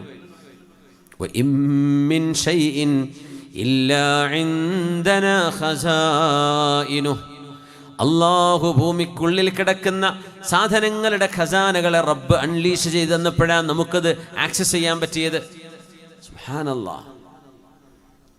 എല്ലാറ്റിൻ്റെയും ഖജനാവുകൾ അള്ളാഹുവേ നിന്റെ കയ്യിലാണ്. തങ്ങളോട് ചോദിക്കാൻ പറയാം, അം ഇൻദഹും ഖസാഇനു റബ്ബിക്. ഗൾഫ് നാടുകളുടെ വലിയ പ്രത്യേകത, നമ്മൾ ഈസാ നബി അലൈഹി സ്വലാം വരുന്നത് കാണട്ടെ, മഹ്ദി ഇമാം വരട്ടെ, ഖിയാമത്തിൻ്റെ അടയാളങ്ങളല്ലേ, അതൊക്കെ കാണാൻ വലിയ കൗതുകത്തിൽ കാത്തിരിക്കുകയാണല്ലേ. പക്ഷേ ഗൾഫ് നാട്ടിലെ ബുർജ് ഖലീഫയും പിന്നെ വലിയ വലിയ ടവറുകളും ഇതൊക്കെ തന്നെ വലിയ അടയാളങ്ങളാണ്. അന്ത്യനാളിൻ്റെ വലിയ അടയാളങ്ങളല്ലേ ഇതൊക്കെ. റസൂലുള്ളാഹി തങ്ങൾ പ്രവചിച്ചതല്ലേ, സ്വഹീഹുൽ ബുഖാരിയിലെ ഹദീസല്ലേ, വഅൻതറൽ ഹുഫാതൽ ഉറാതൽ ആലത റിആ അശ്ശായി യതതാവലൂന ഫിൽ ബുന്യാൻ. ആടുമാടുകളെ ഒട്ടകങ്ങളെ മേച്ചു നടന്നിരുന്ന ആളുകൾ യതതാവലൂന ഫിൽ ബുന്യാൻ, ലോകത്ത് ഉയരങ്ങളുള്ള കെട്ടിടങ്ങൾ ഉണ്ടാക്കുന്ന കാലം. അന്ന് G+1 ഗ്രൗണ്ട് ഫ്ലോർ, പിന്നെ ഫസ്റ്റ് ഫ്ലോർ. മഹാനായ അബൂ അയ്യൂബ് അൽ അൻസ്വാരി തങ്ങളുടെ വീട് മദീനയിൽ ഒരു നില കെട്ടിടമാണ്. ഗ്രൗണ്ട് ഫ്ലോർ ഉണ്ട്, പിന്നെ മേലെ ഒരു ഫ്ലോർ. തങ്ങൾ പറയാ ഉന്നതമായ നീളമുള്ള ഹൈറ്റുള്ള ബിൽഡിങ്. ബുർജ് ഖലീഫിനെ കുറിച്ച് എന്താ പറയാ? അത്വൽ ഫിൽ ആലം, the tallest in the world. അത്വൽ എന്നാ പറയാ. അത്വൽ, തൂല ഉപയോഗിക്കുക അതിന്. നമ്മളൊക്കെ നിരപ്പായി വെർട്ടിക്കലായിട്ടുള്ള സംഭവം, ഹൊറിസോണ്ടലാണ് അതിൻ്റെ ഉദ്ദേശമെന്ന് തോന്നിപ്പോകും. അല്ല, ഹൈറ്റുള്ള ബിൽഡിംഗ് ഉണ്ടാക്കുക. 21-ാം നൂറ്റാണ്ടിലും 20-ാം നൂറ്റാണ്ടിലുമാണ് ഈ പ്രതിഭാസം ലോകം കാണുന്നത്. ഒട്ടകങ്ങളെ മേച്ചു നടന്നിരുന്ന ആളുകൾ ഹൈയസ്റ്റ് ബിൽഡിങ്ങുകൾ ഉണ്ടാക്കി മത്സരിക്കുന്ന കാലം. ഗൾഫ് നാടുകളുടെ വാർത്ത കേൾക്കുമ്പോൾ തന്നെ ഭയങ്കര രസമുള്ള ബിൽഡിങ്ങുകൾ, ഇങ്ങനെ ചുരുക്കുള്ള ഗ്ലാസ്സുള്ള ബിൽഡിംഗ് ഇങ്ങനെ കാണുമ്പോഴേ ഇവിടെ പെട്രോളും ഡീസലും ഇല്ലെങ്കിൽ ഇത് ഉണ്ടാക്കാൻ പറ്റുമോ? അതുമാത്രമോ, ഹൈറ്റുള്ള ബിൽഡിംഗ് ഉണ്ടാക്കണമെങ്കിൽ എന്തൊക്കെ ടെക്നോളജി വേണം, എത്ര എഞ്ചിനീയറിംഗ് വേണം, എത്രയെല്ലാം സയൻസ് പഠിച്ച ആളുകൾ വേണം, ക്രെയിന് വേണ്ടേ, ഈ പേസ്റ്റൊക്കെ മേലോട്ട് എത്തിക്കണ്ടേ, കോൺക്രീറ്റ് അവിടെ ചെന്നിട്ട് ഈ അലൂമിനിയം സ്ട്രക്ചർ ഉണ്ടാക്കണ്ടേ, എത്ര ഹൈറ്റിലേക്ക് ഇത് കൊണ്ടുപോകണം, ആരെ കൊണ്ടുപോകണത്? 2 മീറ്റർ പോലും ഹൈറ്റ് ഇല്ലാത്ത മനുഷ്യന്മാർ, ഇവരാണിത് ചെയ്യുന്നത്. അങ്ങനെ ഹൈറ്റുള്ളൊരു ബിൽഡിംഗ് ഉണ്ടാക്കണമെങ്കിൽ അതുമായി ബന്ധപ്പെട്ട് ലോകത്ത് സയൻസ് എത്ര ഡെവലപ്പ് ചെയ്യണം? ഇതൊക്കെ ഒരുമിച്ച് കൂടുന്ന ഒരു കാലം അന്ത്യനാളിന്റെ സൂചനയാണെന്ന് പുണ്യനബി സ്വല്ലല്ലാഹു അലൈഹി വസല്ലം നമ്മുടെ കണ്ണിൽ കണ്ടുകൊണ്ടിരിക്കുക. നമ്മളത് ഇന്ന് ലോകം അടുത്താണ്. അവിടെ നടക്കുന്നത് ഇപ്പം അവിടെ മഴ പെയ്ത വെള്ളത്തിന്റെ ഫോട്ടോ ഇപ്പം എത്തിയിട്ടുണ്ടാവും. നമ്മൾ സെക്കൻഡുകളെ കൊണ്ടാണ് കാര്യങ്ങൾ അങ്ങോട്ടും ഇങ്ങോട്ടും അറിയുന്നത്. യാ അല്ലാഹ്, അം ഇൻദഹും ഖസാഇനു റബ്ബിക, നബിയേ അങ്ങയുടെ ആളുകളോട് ചോദിക്കണേ, അല്ലാഹുവിൻ്റെ ഖജനാവുകളുടെ താക്കോലുകളെല്ലാം ഈ മനുഷ്യന്റെ കയ്യിലാണോ? അംഹുമുൽ മുസൈത്തിറൂൻ, മനുഷ്യനാണോ ഈ പ്രപഞ്ചത്തിൽ അധികാരം ചെലുത്തുന്നത്? കാറ്റും വെളിച്ചവും കൊടുങ്കാറ്റും മഴയും മേഘങ്ങളും കാറ്റുകളും സമുദ്രവും കടലും വഴിയോരങ്ങളും കരകളും പുഴകളും നദികളും വെള്ളച്ചാട്ടങ്ങളും ചെടികളും സസ്യലതാദികളും റെപ്റ്റൈലുകളും പക്ഷികളും ജന്തുജാലങ്ങളും മണ്ണും വെണ്ണും ആകാശത്തെ താരസമൂഹങ്ങളും ഇതെല്ലാം നിയന്ത്രിക്കുന്നത് മനുഷ്യനാണോ? അല്ലാഹുവിന്റെ ചോദ്യം. ഇത് കേട്ടപ്പോഴാണ് വഖറൽ ഈമാനു ഫീ ഖൽബി, എൻ്റെ ഹൃദയത്തിലേക്ക് ഈമാനിന്റെ വെളിച്ചം കയറി വന്നത് ഈ ആയത്തുകൾ കേട്ടപ്പോഴാണ്. ഷഹ്റു റമദാനല്ലദീ ഉൻസില ഫീഹിൽ ഖുർആൻ ഹുദൻ ലിന്നാസി വബയ്യിനാതിൻ മിനൽ ഹുദാ വൽ ഫുർഖാൻ. അതുകൊണ്ട് അല്ലാഹുവിൻ്റെ വചനങ്ങൾ കേൾക്കുമ്പോഴേ മുഅ്മിനീങ്ങളുടെ തഖ്ശഇറു മിൻഹു ജുലൂദുൽ ലദീന യഖ്ശൗന റബ്ബഹും, അല്ലാഹുവിനെ ഭയപ്പെടുന്നവരുടെ അവരുടെ ശരീരങ്ങളിൽ ഒരു തരം കോച്ചിൽ വരും, ശരീരം പ്രസരിപ്പ് വരും, ശരീരത്തിൽ കുളിർമ വരും, ശരീരം പ്രകമ്പനം കൊള്ളും. അള്ളാഹുവിൻ്റെ വചനത്തിന് അത്ഭുതമുണ്ട്, അള്ളാഹുവിൻ്റെ വചനങ്ങൾക്ക് അത്ഭുതമുണ്ട്, ഭയങ്കരമാണ്.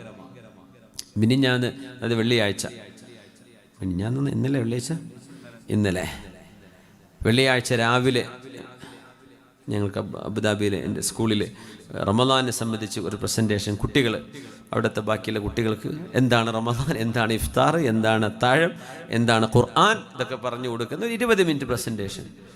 യാ അല്ലാഹ്, അത് കഴിഞ്ഞപ്പോഴേക്കും അവിടെ ഇരിക്കുന്ന ബഹുഭൂരിഭാഗം അധ്യാപകന്മാർ, അധ്യാപികമാർ, അവരൊക്കെ കണ്ണിന്നിങ്ങനെ കണ്ണീര് വരുന്നുണ്ട്. അവരൊക്കെ പറയും ഞങ്ങളൊക്കെ ഭയങ്കരമായിട്ട് ഇമോഷണലി ഡ്രിവൻ, ഞങ്ങൾക്കറിയില്ല എന്താ സംഭവിച്ചത്. ഇങ്ങനെ ഒരു പ്രസൻറ്റേഷൻ ചെയ്യുന്നത് ഞങ്ങൾ ഇതുവരെ കണ്ടിട്ട് പോലുമില്ല, ജീവിതത്തിൽ ആദ്യമാണ് ഇതൊക്കെ അനുഭവിക്കുന്നത്. അപ്പോൾ എന്താ സംഭവം എന്നറിയോ? ഞങ്ങൾ 2-3 കുട്ടികളെ കൊണ്ട് മനോഹരമായി ഖുർആൻ ഓദിച്ചു. 2 കുട്ടികൾ വാങ്ക് വിളിച്ചു. സുബഹിക്ക് വാങ്ക് വിളിക്കുന്ന സമയം, ഇഫ്താറിൻ്റെ സമയത്ത് വാങ്ക് വിളിയും. അങ്ങനെ എന്താണ് ഒരു റമദാൻ എന്ന്, ഒരു മുസ്ലിം വീട്ടിൻ്റെ അനുഭവം എന്താണെന്ന് കുട്ടികൾ പ്രസൻറ്റ് ചെയ്യാണ്. അപ്പോൾ ഈ ഖുർആൻ ഓതുന്ന മധുരം, ഖുർആനിൻ്റെ ഒരു സൈലൻസ്, അതിൻ്റെ ഒരു മനോഹാരിത, വേറൊന്നും അവരോട് പറഞ്ഞിട്ടില്ല. ബാക്കിയൊക്കെ ഇംഗ്ലീഷിലാണ്, ഇംഗ്ലീഷുകാരാണ്, സായിപ്പന്മാരാണ് കേൾക്കുന്നതും, പ്രസൻറ്റ് ചെയ്യുന്ന കുട്ടികൾ ഇംഗ്ലീഷുകാർ തന്നെയാണ്. പക്ഷേ വിശുദ്ധ ഖുർആനങ്ങ് കേട്ടപ്പോൾ കണ്ണിന്ന് കണ്ണുനീരുറ്റി വീഴുകയാണ്. എനിക്കൊരുപാട് ഇമെയിൽ വന്നു. ഞാൻ ഹെഡ് ഓഫ് ദി ഡിപ്പാർട്ട്മെൻ്റ് ആയതിൻ്റെ പേരിൽ ഒരുപാട് പ്രശംസയുടെ ഒരുപാട് ഇമെയിലുകൾ. ഇന്നലെ രാവിലെ ജുമഅ വരെ തന്നെയായിരുന്നു. വളരെ ഉഷാറായി, ഞങ്ങൾക്ക് അത്ര ഇഷ്ടപ്പെട്ടു എന്ന സംഭവം ഖുർആൻ കേട്ടതാണ്.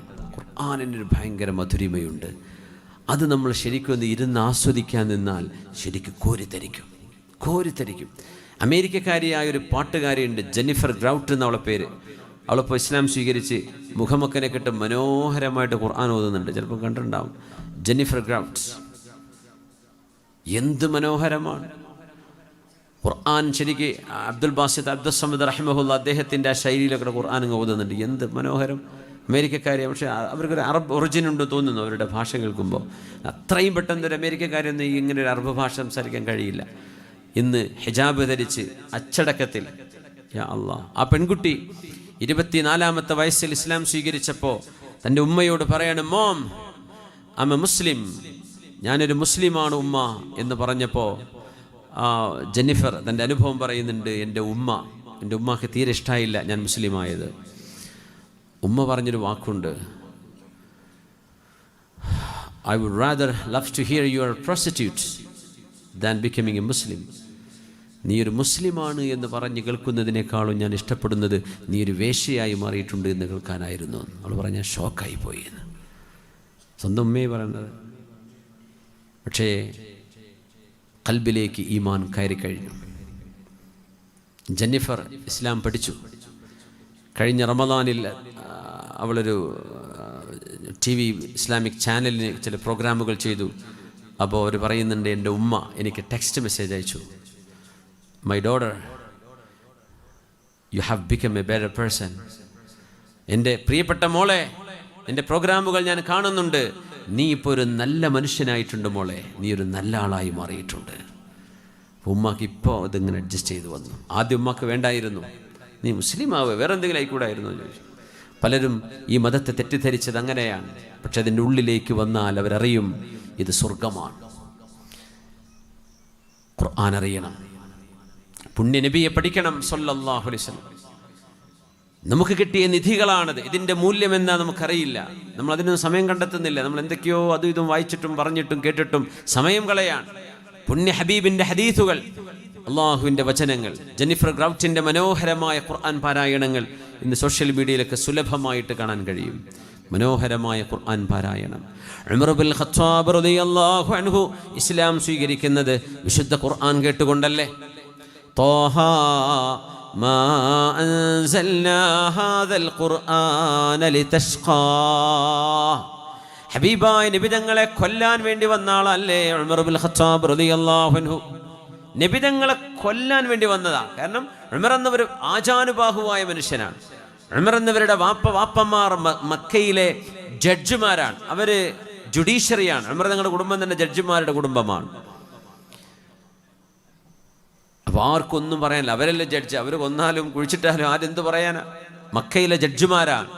ഹബീബായ നബി തങ്ങളെ കൊല്ലാൻ വേണ്ടി തൻ്റെ കുതിരപ്പുറത്ത് നടക്കുമ്പോഴാണ് ഒരാൾ ചോദിക്കുന്നത്, ഉമറേ എങ്ങോട്ടാണ്? ഞാൻ ഈ പുതിയ പ്രവാചകനെ കൊല്ലാൻ വേണ്ടി പോവാൻ. അതെയോ? പ്രവാചകനെ കൊല്ലുന്നതിൻ്റെ മുമ്പ് ആ പ്രവാചകന്റെ മതം സ്വീകരിച്ച് നിന്റെ പെങ്ങളെ ഒന്ന് നന്നാക്കിയിട്ട് പോരെ. എന്റെ പെങ്ങളോ? ഫാത്തിമ ബിൻതുൽ ഖത്താബ്. ഫാത്തിമ ബിൻതുൽ ഖത്താബ്. ഉമർ എന്നവരുടെ പെങ്ങളുടെ പേരും ഫാത്തിമയാണ്. റസൂലുള്ളാഹി തങ്ങളുടെ മോളെ പേരും ഫാത്തിമയാണ്. ഫാത്തിമ ബിൻതു ഖൈസ് റളിയല്ലാഹു അൻഹയുണ്ട്. ഫാത്തിമ ബിൻത് ഖത്താബ്, ഖത്താബിന്റെ മകൾ ഫാത്തിമ. ഉമർ എന്നവർക്ക് ഒരു സഹോദരനുണ്ട്, സെയ്ദ് ബിൻ ഖത്താബ്. യമാമ യുദ്ധത്തിലെ ഷഹീദാണ് സെയ്ദ് ബിൻ ഖത്താബ് റളിയല്ലാഹു അൻഹു. നമ്മൾ അധികം കേൾക്കാറില്ല. ഫാത്തിമ എന്ന ഉമർ എന്നവരുടെ പെങ്ങള് ഇസ്ലാം സ്വീകരിച്ചിട്ടുണ്ട് എന്ന് ഉമർ എന്നവർ അറിയുന്നത് നബിയെ കൊല്ലാൻ വേണ്ടി പോകുന്ന യാത്രയിലാണ്. നേരെ തിരിച്ചു പെങ്ങളുടെ വീട്ടിലേക്ക്. പെങ്ങളുടെ ഭർത്താവ് ഉമർ എന്നവരുടെ അളിയൻ ആരാന്നറിയോ? ആരാണ് പെങ്ങളുടെ ഭർത്താവ് എന്നറിയോ? സഈദ് ഇബ്നു സയ്യിദ് റളിയല്ലാഹു അൻഹു. ഹബീബായ റസൂലുള്ളാഹി സ്വല്ലല്ലാഹു അലൈഹി വസല്ലം തങ്ങൾ അശറത്തുൽ മുബശ്ശരീൻ, സ്വർഗത്തിലേക്ക് പോകുന്ന 10 പേരുടെ പേര് പറഞ്ഞതിൽ ഒരു പേര് ഉമർ എന്നവരുടെ അളിയന്റെ പേരാണ്, സഈദ് ഇബ്നു സൈദ്. ഇതാണ് സഈദ് എന്ന് പറഞ്ഞാൽ സഅദ് ഇബ്നു അബീ വഖാസ്.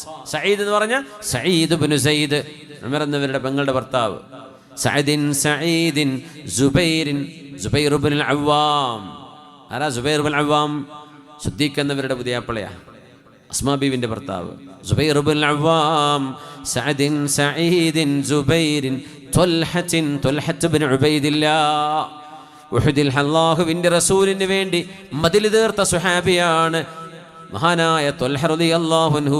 ഉഹദിന്റെ എല്ലാ കൂലിയും ത്വൽഹ കൊണ്ടുപോയി എന്ന് നബി തങ്ങൾ പറയുമായിരുന്നു. ത്വൽഹത്ത് ഇബ്നു ഉബൈദില്ലാഹ്, സഈദിൻ സുബൈറിൻ ത്വൽഹത്തിൻ വഅബീ ഉബൈദത്തിൻ. അബൂ ഉബൈദത്ത് ബിനുൽ ജറാഹ് റളിയല്ലാഹു അൻഹു വബിൻ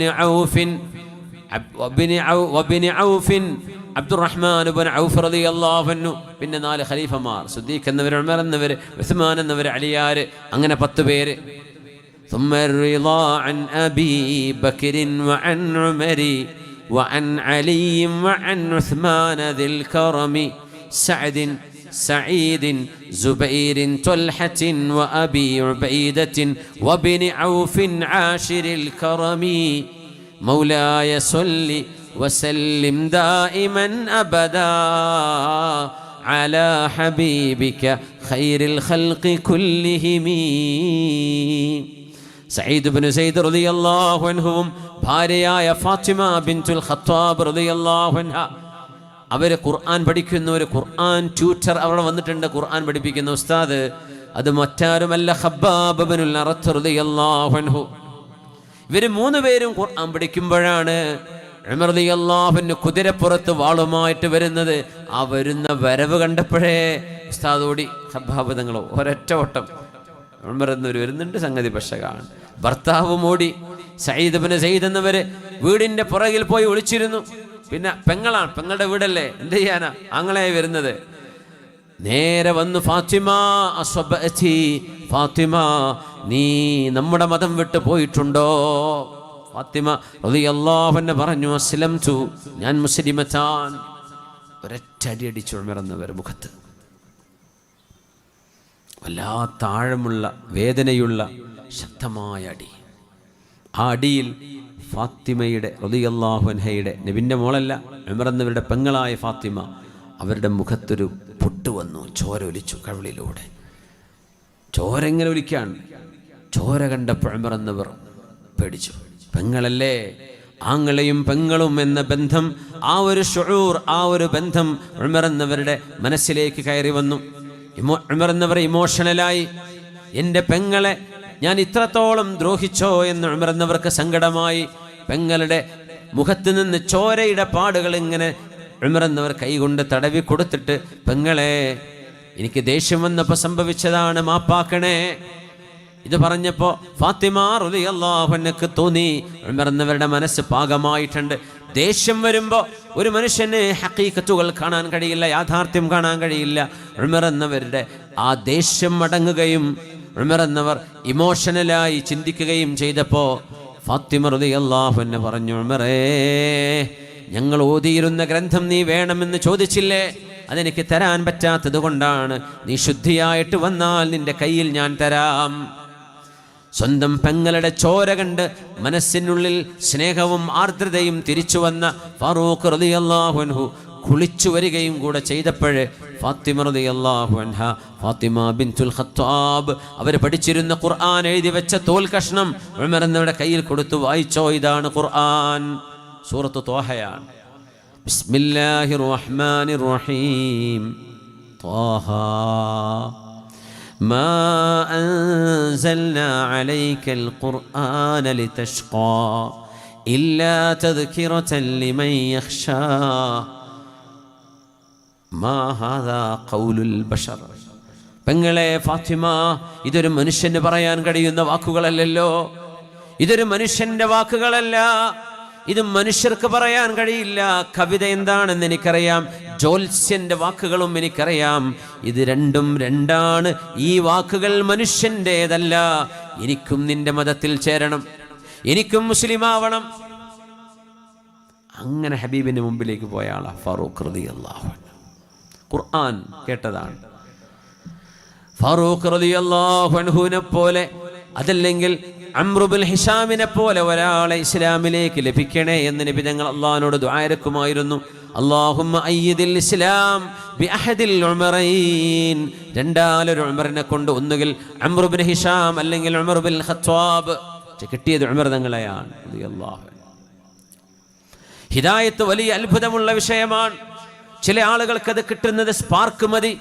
ഒരു ചെറിയൊരു വഅദ് മതിയാവും, ഒരു പ്രഭാഷണം മതിയാവും, ഒരു ചെറിയൊരു യൂട്യൂബിന്റെ ശകലം കേട്ടത് മതിയാവും, ഒരു സാരോപദേശം, ഒരു ആലിമിനെ കണ്ടത് മതിയാവും, ഒരു നല്ല മനുഷ്യന്റെ സാരോപദേശം മതിയാവും, അല്ലെങ്കിൽ ഒരു സ്വപ്നദർശനമായിരിക്കും. കാരണം അള്ളാഹു ചില സ്വപ്നങ്ങൾ കൊടുക്കും. ചില ആളുകൾക്കത് രോഗമായിരിക്കും, അപകടങ്ങളിൽ നിന്ന് രക്ഷപ്പെടുന്നതായിരിക്കും. കാരണം ഓർമ്മയുണ്ടോ, കൊറോണയിലൊക്കെ വെന്റിലേറ്ററിന്റെ സഹായത്തോടെ കൃത്രിമ ഓക്സിജൻ കൊടുത്ത് മാസങ്ങളോളം വെന്റിലേറ്ററിൽ കടന്നിട്ട് ജീവിതത്തിലേക്ക് തിരിച്ചു വന്ന ആളുകളില്ലേ? മറന്നുപോയോ? കൊറോണയ്ക്ക് എത്ര ആളാ പേടിച്ചിട്ട് മരിച്ചു പോയത്. എന്തായിരുന്നു അല്ലേ? യാ അല്ലാഹ്, വല്ലാത്തൊരു കാലം.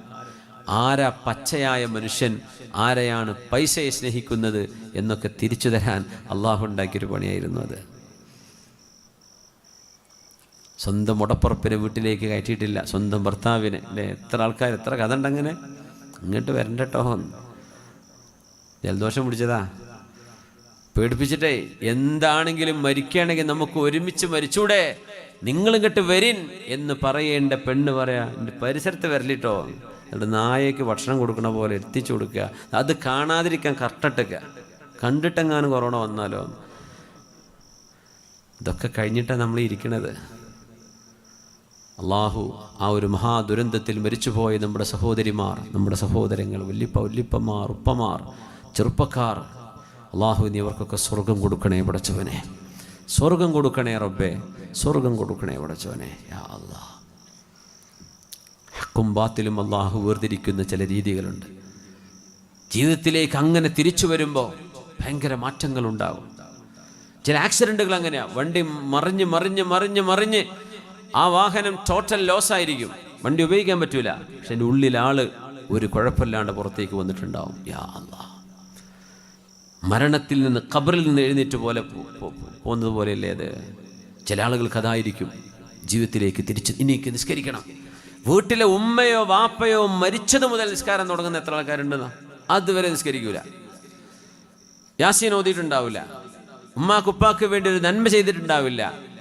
ആ വീട്ടിലൊരു മരണം നടക്കുമ്പോൾ അപ്പം എഴുന്നേൽക്കും, പടച്ചവനെ ഇങ്ങനെയൊക്കെ ഒരു സംഭവം ഉണ്ടല്ലേ, ഇതെനിക്കും വരുമല്ലേ, ഞാനും മരിക്കുമല്ലേ, എന്നാൽ എനിക്ക് നന്നാവണം. നോക്കണം, ഹുദല്ലിന്നാസ്, ഇത് ജനങ്ങൾക്ക് സന്മാർഗ ദർശനമാണ്.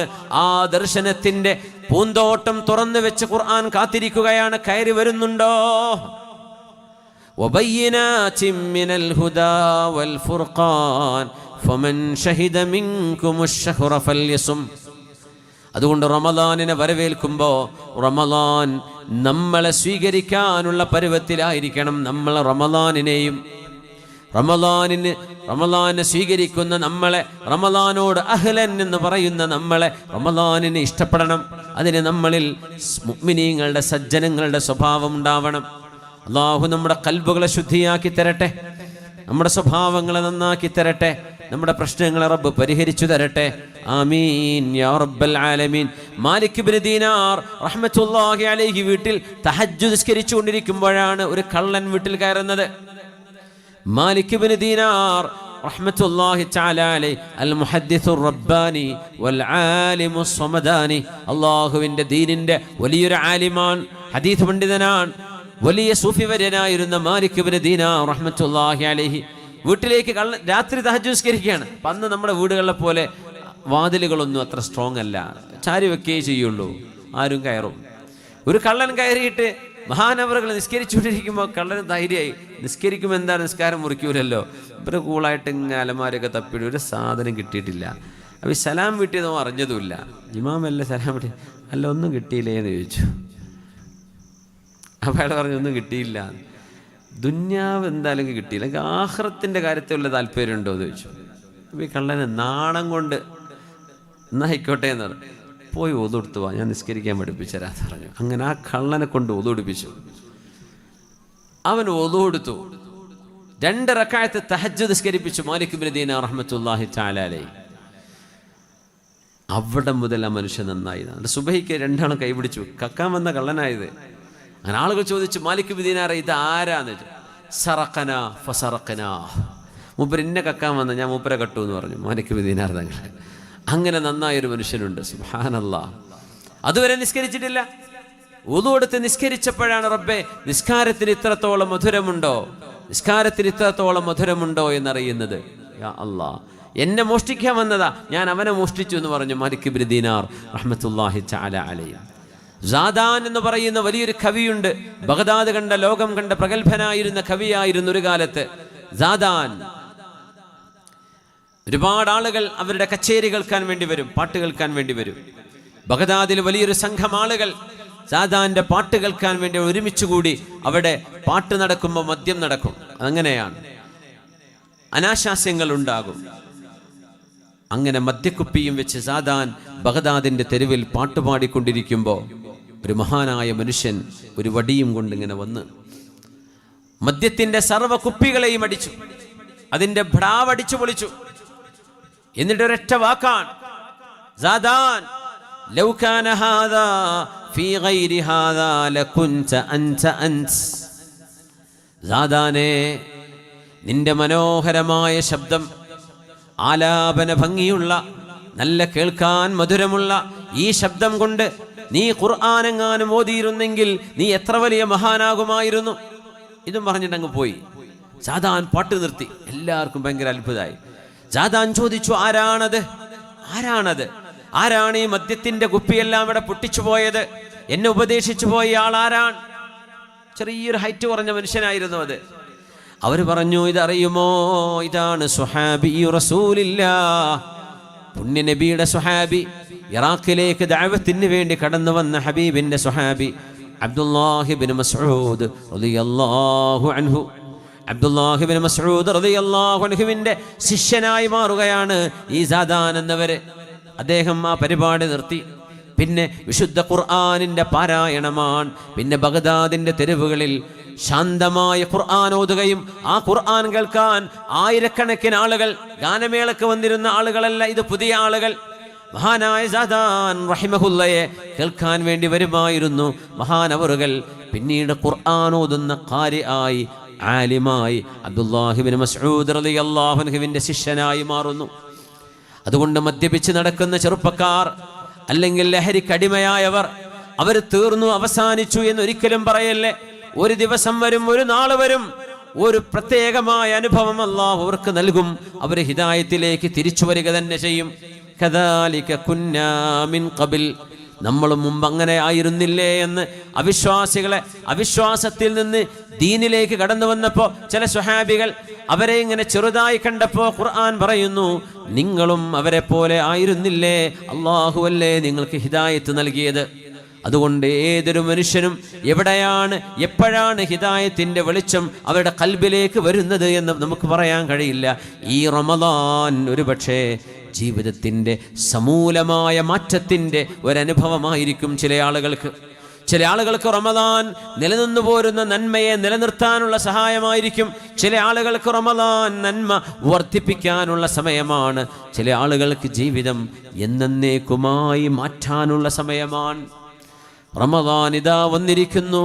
ഖൈറുശ്ശുഹൂർ, മാസങ്ങളിൽ ശ്രേഷ്ഠമായ മാസം. ഫീഹി ലൈലത്തുൻ ഖൈറും മിൻ അൽഫി ഷഹർ, 84 വർഷത്തെക്കാളും സ്ഥാനമുള്ള 1000 മാസം 84 കൊല്ലമാണ്. 84 വർഷങ്ങളുടെ തുല്യതയുള്ള ഒരു രാത്രി ഈ റമദാനിൻ്റെ അവസാനത്തെ രാത്രികളിലുണ്ട്. മൻ ഹുരിമ ഖൈറഹാ ഫഖദ് ഹുരിം.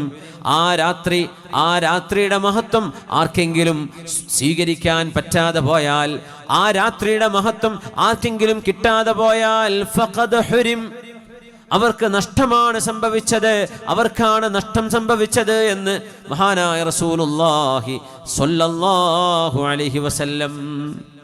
ഹബീബായ നബി തങ്ങൾ ഇദാ അശറൽ അവാഖിർ, അവസാനത്തെ 10ലേക്ക് കടന്നാൽ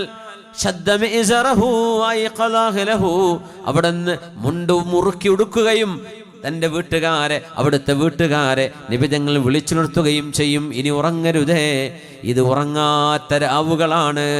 യൻസിലുല്ലാഹു തബാറക വതആല ഇലസ്സമാഇദ് ദുനിയാ, അല്ലാഹു ഭൂമി ലോകത്തേക്ക് നുസൂലൻ യലീഖു ബിഹി, റബ്ബ് തആലയുടെ ദാത്തിനോട് യോജിക്കുന്ന ഒരു ഇറക്കം അല്ലാഹു പ്രപഞ്ചത്തിലേക്ക് ഇറങ്ങുന്ന ഒരു സമയം. ഹൽ മിൻ മുസ്തഗ്ഫിരിൻ ഫഅഗ്ഫിറ ലഹ്, ആരെങ്കിലും എന്നോട് പാപമോചനം ചോദിക്കുന്നുണ്ടോ, ഞാൻ അവർക്ക് പുറത്തു കൊടുക്കാൻ ഒരുക്കമാണ്. വഹൽ മിൻ സായിലിൻ ഫഉതിയ, എന്നോട് ചോദിക്കുന്നവരുണ്ടോ, ഞാൻ കൊടുക്കാം. ഫഹൽ മിൻ തായിബിൻ ഫതൂബ അലൈഹി, പാപമോചനം ചെയ്ത് പശ്ചാത്തപിച്ച് ഇനി ഒരിക്കലും തിന്മയിലേക്ക് പോകില്ല റബ്ബേ എന്ന് തൗബ ചെയ്ത് മടങ്ങുന്നവരുണ്ടോ, അവരുടെ തൗബ സ്വീകരിക്കാൻ ഞാൻ ഒരുക്കമാണ്. നരകത്തിൽ നിന്ന് കോടിക്കണക്കിന് ആളുകളെ നിരുപാധികം അല്ലാഹു മോചിപ്പിക്കുന്ന ദിനരാത്രങ്ങളാണ് വരാൻ പോകുന്നത്. ഒരു നന്മയ്ക്ക്, ഒരു സുന്നത്തിന് ഫർദിന്റെ കൂലി, ഫർദിനാണെങ്കിലോ 70ഉം 700ഉം 70,000ഉം അദ്ആഫൻ മുളാഅഫ, നമുക്ക് കണക്കാക്കാൻ പറ്റാത്ത വിധം നന്മകളാൽ അല്ലാഹു ഹസനാത്ത് കൊണ്ട് പൊതിയുന്ന ഒരു മാസം. അല്ലാഹുവേ യാ ലൈത റമളാൻ ദഹ്റനാ കുല്ല, മഹാന്മാർ പ്രാർത്ഥിക്കുമായിരുന്നു, റബ്ബേ കാലം മുഴുവനും റമളാനായിരുന്നുവെങ്കിൽ എത്ര നന്നായിരുന്നേനെ എന്ന്.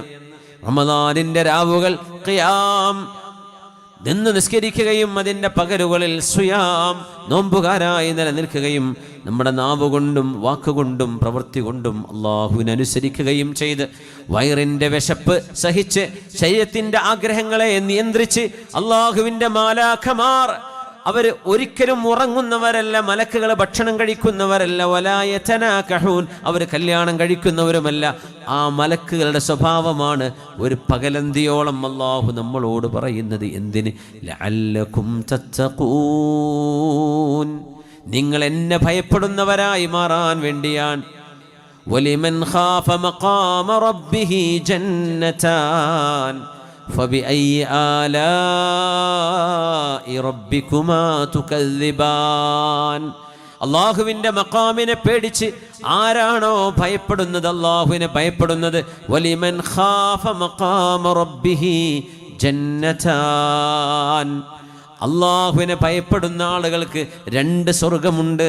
ഫബിഅയ്യി ആലാഇ റബ്ബികുമാ തുകദ്ദിബാൻ, അള്ളാഹുവിൻ്റെ മഖാമിനെ പേടിക്കുന്നത്, അള്ളാഹുവിനെ ഭയപ്പെടുന്നത്. വമാ ഖദറുല്ലാഹ ഹഖ്ഖ ഖദ്രി വസ്സമാവാതു മത്വിയാതും ബിയമീനി, ആകാശലോകങ്ങൾ മുഴുവനും അള്ളാഹു ചുരുട്ടിപ്പിടിക്കുന്ന ഒരു ദിവസമുണ്ട്. ആ റബ്ബിനെ നിങ്ങൾ വേണ്ട പോലെ വകവച്ചില്ലല്ലോ. അള്ളാഹുവിന് കൊടുക്കേണ്ട ആദരവ് നിങ്ങൾ എന്തേ കൊടുക്കാതിരുന്നത്? അള്ളാഹു ചോദിക്കുകയാണ്, വമാ ഖദറുല്ലാഹ ഹഖ്ഖ ഖദ്രി വസ്സമാവാതു മത്വിയാതും ബിയമീനി, അല്ലാഹു റബ്ബുൽ ഇസ്സത്ത് ആകാശലോകങ്ങളെ ചുരുട്ടിപ്പിടിക്കുമത്രേ. ഈ ഗോളങ്ങൾ മുഴുവനും അള്ളാഹുവിന് ഒരു മണൽത്തരി പിടിക്കണ പോലെ, നമുക്ക് ഒരു മണൽത്തരി എടുക്കുന്ന പോലെ കോടിക്കണക്കിന് നക്ഷത്രങ്ങളാണ് അള്ളാഹുവിൻ്റെ ആകാശലോകങ്ങളിൽ കിടക്കുന്നത്. കോടിക്കണക്കിന് നക്ഷത്രങ്ങൾ, കോടിക്കണക്കിന്. 1 ബില്യൺ, 100 മില്യൺ, 1 മില്യൺ 10 ലക്ഷം, അങ്ങനെ 100 10 ലക്ഷമാകുമ്പോൾ 1 ബില്യൺ ആവുകയാണെങ്കിൽ അങ്ങനെ തന്നെയല്ലേ? 100 മില്യൺ അല്ലേ 1 ബില്യൺ? അല്ല 1000?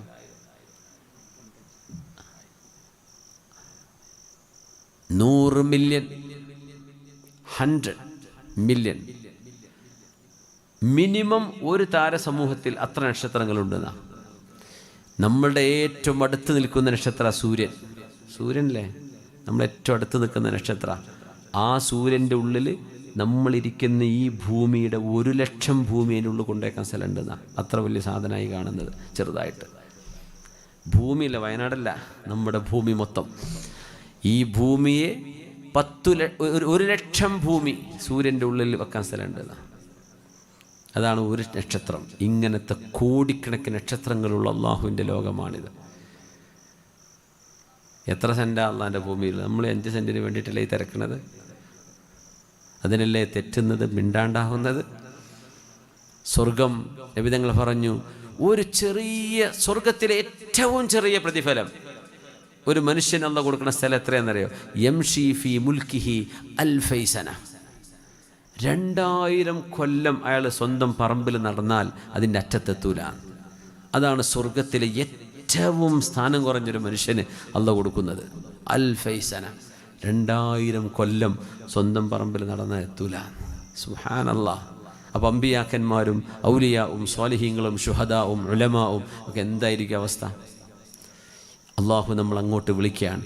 വല്ലാഹു യദ്ഉ ഇലാ ദാരിസ്സലാം. അള്ളാഹു നിങ്ങളെ സ്വർഗത്തിൻ്റെ വഴിയിലേക്ക് വിളിക്കുകയാണ്. അള്ളാഹ് ഇൻവൈറ്റ് ചെയ്യുകയാണെന്നാ. ശരിക്കും വേണമെങ്കിൽ വന്നോളൂ എന്നല്ല. വല്ലാഹു യദ്ഉ. ഒരു ഭക്ഷണത്തിന് ഒരാളെ വിളിക്കുന്നതിന് ദഅ യദ്ഉ ദഅവ. ദഅവത്ത് എന്ന് പറഞ്ഞാൽ സ്നേഹത്തോടെ വിളിക്കുകയാണ്. നിങ്ങളൊന്ന് വരുമോ, ഞാൻ ഭക്ഷണം തരാം, എനിക്ക് നിങ്ങളൊന്ന് സൽക്കരിക്കണമെന്നുണ്ട്, എൻ്റെ വീട്ടിലേക്ക് വരുമോ എന്ന് സ്നേഹത്തോടെ വിളിക്കുകയാണ് അള്ളാഹു. നമ്മളൊക്കെ വിളിക്കുകയാണ്. ഇലാ ദാരിസ്സലാം, സമാധാനത്തിൻ്റെ വീട്ടിലേക്ക് അള്ളാഹു നമ്മളെ വിളിക്കുന്നു. വയഹ്ദീ മൻ യശാ, ആർക്കാണ് ഹിദായത്ത് വേണമെന്ന് നിയ്യത്തുള്ളത്, അസീമത്തുള്ളത്, അവർക്കാണ് അള്ളാഹു ഹിദായത്ത് കൊടുക്കുന്നത്. അള്ളാഹു റബ്ബുൽ ഇസ്സത്ത് ഹിദായത്ത് അള്ളാഹു നമുക്ക് നിലനിർത്തി തരട്ടെ. ഇമാം കഅനബിയെ കുറിച്ച് പറഞ്ഞ് നമുക്ക് അവസാനിപ്പിക്കാം. ഇമാം കഅനബി നമ്മൾ അദ്ദേഹത്തിൻ്റെ ചരിത്രം കഴിഞ്ഞ ദിവസം പറഞ്ഞിരുന്നു. ഇമാം കഅനബി ഹദീസ് പണ്ഡിതനാണ്, പക്ഷെ അദ്ദേഹം ഒരു കാലത്ത് കള്ളുടിയനായിരുന്നു. സുബ്ഹാനല്ലാഹ്. അള്ളാഹു പുറത്തു കൊടുക്കട്ടെ, നമുക്കൊക്കെ അള്ളാഹു മാപ്പ് തരട്ടെ. അദ്ദേഹം അന്നറിവില്ലാത്തൊരു കാലം കള്ളു കുടിച്ച് ശരിക്കങ്ങ് പൂസായി എന്ന് പറയില്ല, നമ്മൾ ബോധമല്ലാണ്ട് വീടിൻ്റെ മുമ്പിൽ ഇങ്ങനെ ഇരിക്കുക. 10-20 വയസ്സായിട്ടുള്ളൂ. ചുവന്ന കുപ്പായിട്ടുണ്ട്. ഈ ചുവന്ന കുപ്പായവും സഫ്രോൺ കുങ്കുമ കളറുള്ള കുപ്പായവും പുരുഷന്മാർക്ക് നിബിധങ്ങൾ ഇടരുത് എന്ന് പറഞ്ഞിട്ടുണ്ട്, ഹറാമെന്ന് പറഞ്ഞിട്ടുണ്ട്. പ്ലെയിൻ ചുവപ്പും പ്ലെയിൻ സഫ്രോൺ കളറും, അതിന് വരകളുണ്ടെങ്കിൽ കുഴപ്പമില്ല, ചുവപ്പിൽ വരകൾ ഖുതൂത്തുകളുണ്ടെങ്കിൽ കുഴപ്പമില്ല, അല്ലെങ്കിൽ അത് അള്ളാഹുവിന് ഇഷ്ടമല്ല എന്ന്. എന്തേ? അത് കുഫറിൻ്റെ, പടച്ചോനില്ല എന്ന് വിശ്വസിക്കുന്നവരുടെ ആചാരമാണ് എന്ന് നബി തങ്ങളുടെ ഹദീസിലുണ്ട് സല്ലല്ലാഹു അലൈഹി വസല്ലം. സുബ്ഹാനല്ലാഹ്. ഇദ്ദേഹം ചുവന്ന കുപ്പായിട്ടാണ് നിൽക്കുന്നത്. അതിൻ്റെ മുമ്പിലൂടെ മഹാനായൊരു ഹദീസ് പണ്ഡിതൻ കടന്നു പോകുന്നു, ഇമാം ശുഅബ തങ്ങൾ. അപ്പോൾ കുറേ ആൾക്കാർ ഇങ്ങനെ പോകുമ്പോൾ ഈ കഅനബി ചോദിച്ചു, ആരാണിത്? അവർ പറഞ്ഞു, ശുഅബയാൻ. മൻ ശുഅബ? ആരാണ് ഈ ശുഅബ? ശുഅബത്ത് ഇബ്നു ഹജ്ജാജ് റഹ്മത്തുള്ളാഹി തആല അലൈഹി. ഇതറിയൂലേ? ലോകം കണ്ട ഹദീസ് പണ്ഡിതനാണ് ഈ ശുഅബ. ഹദീസോ? എന്താണ് ഹദീസ്? ഖൗലു റസൂലില്ലാഹി വഫിഅലുഹു വതഖരീറു. റസൂലുള്ളാഹിന്റെ അധ്യാപനങ്ങളാണ് ഹദീസ്. അങ്ങനെയോ? എനിക്ക് പഠിപ്പിച്ചു തരോ? ബോധമല്ലാണ്ട് ചോദിക്കണതൊക്കെ എനിക്ക് പഠിപ്പിച്ചു തരോ? പോയി ചോദിച്ചു നോക്കെന്ന് പറഞ്ഞു. അങ്ങനെ കള്ളുകുടിച്ച് ബോധമല്ലാതെ ചമന്ന കുപ്പായവുമിട്ട് ശുഅബ തങ്ങളുടെ മുമ്പിലേക്ക് ഇദ്ദേഹം വന്നു. ശുഅബ തങ്ങളോട്, ഹദ്ദിസിനി, എനിക്ക് ഹദീസ് പറഞ്ഞു തരും. ശുഅബ തങ്ങൾക്ക് ദേഷ്യം വന്നു. കാരണം ഈ ബോധമല്ലാതെ ഈ നബി തങ്ങൾ ഇടരുത് എന്ന് പറഞ്ഞ കുപ്പായിട്ടാണ് വന്നത്. പിന്നെ ചോദിക്കുന്നത് കള്ളുടിച്ച് പൂസായിട്ടും. നിനക്കൊന്ന് ഹദീസ് പറഞ്ഞല്ലോ, വയ്ക്കോ എന്ന് പറഞ്ഞു. അതിൽ മടിയെന്ന് അദ്ദേഹം കത്തിയൂരി. ലാജറഹന്നക്, എനിക്ക് ഹദീസ് പറഞ്ഞല്ലേ ഞാൻ കുത്തുന്ന് പറഞ്ഞു. പിന്നെ ബോധമില്ലാത്ത മനുഷ്യനല്ലേ, കുത്തി എന്തായി പോകുന്നത്, പേടിച്ചിരുന്നാ ഇരിക്കി പറഞ്ഞുതരാമെന്ന് പറഞ്ഞു. അങ്ങനെ ഒരു ഹദീസ് പറഞ്ഞു കൊടുത്തു. ആ ഹദീസ് കൊണ്ട് ഇദ്ദേഹം നന്നായി എന്നല്ല നമ്മൾ പറയണത്, നന്നായത് മാത്രമല്ല, ഇദ്ദേഹം ഹദീസ് പണ്ഡിതനായിട്ട് മാറി. ഹദീസ് പണ്ഡിതനാണ് ഇമാം കഅനബി. ഒറ്റ ഹദീസാണ്, അവിടെ ഇരിക്കുമെന്ന് പറഞ്ഞു. ചെറിയ ഒരു മിനി ബോധേ ഉള്ളൂ. ഹദ്ദസനാ മൻസൂറുൻ അൻ ദിബഈൻ عن أبي مسعود البدري رضي الله عنه قال قال رسول الله صلى الله عليه وسلم إذا لم تستحي فاصنع ما شئت. ശരിക്കും വേണ്ട ഹദീസാണ് കൊടുത്തത്. അവസരത്തിനൊത്ത മീനിങ് ഉള്ള ആശയമുള്ള ഹദീസാണ് പറഞ്ഞു കൊടുത്തത്. എൻ്റെ ഗുരുനാഥൻ മൻസൂർ എന്നവർ, അവരുടെ ഗുരുനാഥൻ ദിബഈ എന്ന താബിഈയിൽ നിന്ന്, സ്വഹാബിയായ അബൂ മസ്ഊദ് അൽ ബദരി എന്ന സ്വഹാബിയിൽ നിന്ന്, ഖാല റസൂലുള്ളാഹ്, പുണ്യ റസൂലുള്ളാഹി തങ്ങൾ പറഞ്ഞു അത്രേ. എന്താ പറഞ്ഞത്?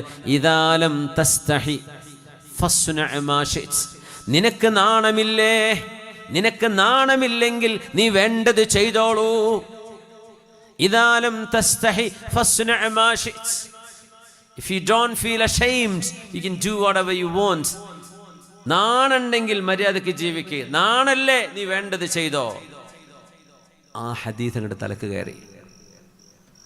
അവിടെ മുതൽ നന്നായ ആളാണ് ഇമാം. ഇപ്പം ഇമാം കഅനബി എന്നാ പറയാം. നന്നായൊരു സ്വാലിഹായ കഅനബി എന്ന് മാത്രമല്ല, ഇമാം അൽ മുഹദ്ദിസ്, മുഹദ്ദിസായ ഇമാം മാലിക് എന്നവരുടെ പ്രധാനപ്പെട്ട ഹദീസുകളുടെ റിവായത്തുകൾ ഇമാം കഅനബി എന്നാ വരിക.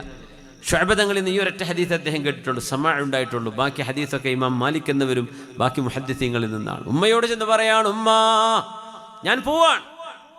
ഉമ്മ എന്ത് ഇന്ന് രാവിലെ വരെ കുടിച്ച് പൂസായോ, എങ്ങോട്ട് പോകാനാ? നീ എടുക്കാൻ പോകുന്ന മോനെ? ഞാൻ ഇമാം മാലിക് എന്നവരുടെ മദീനയിലേക്ക് പോവാണ്.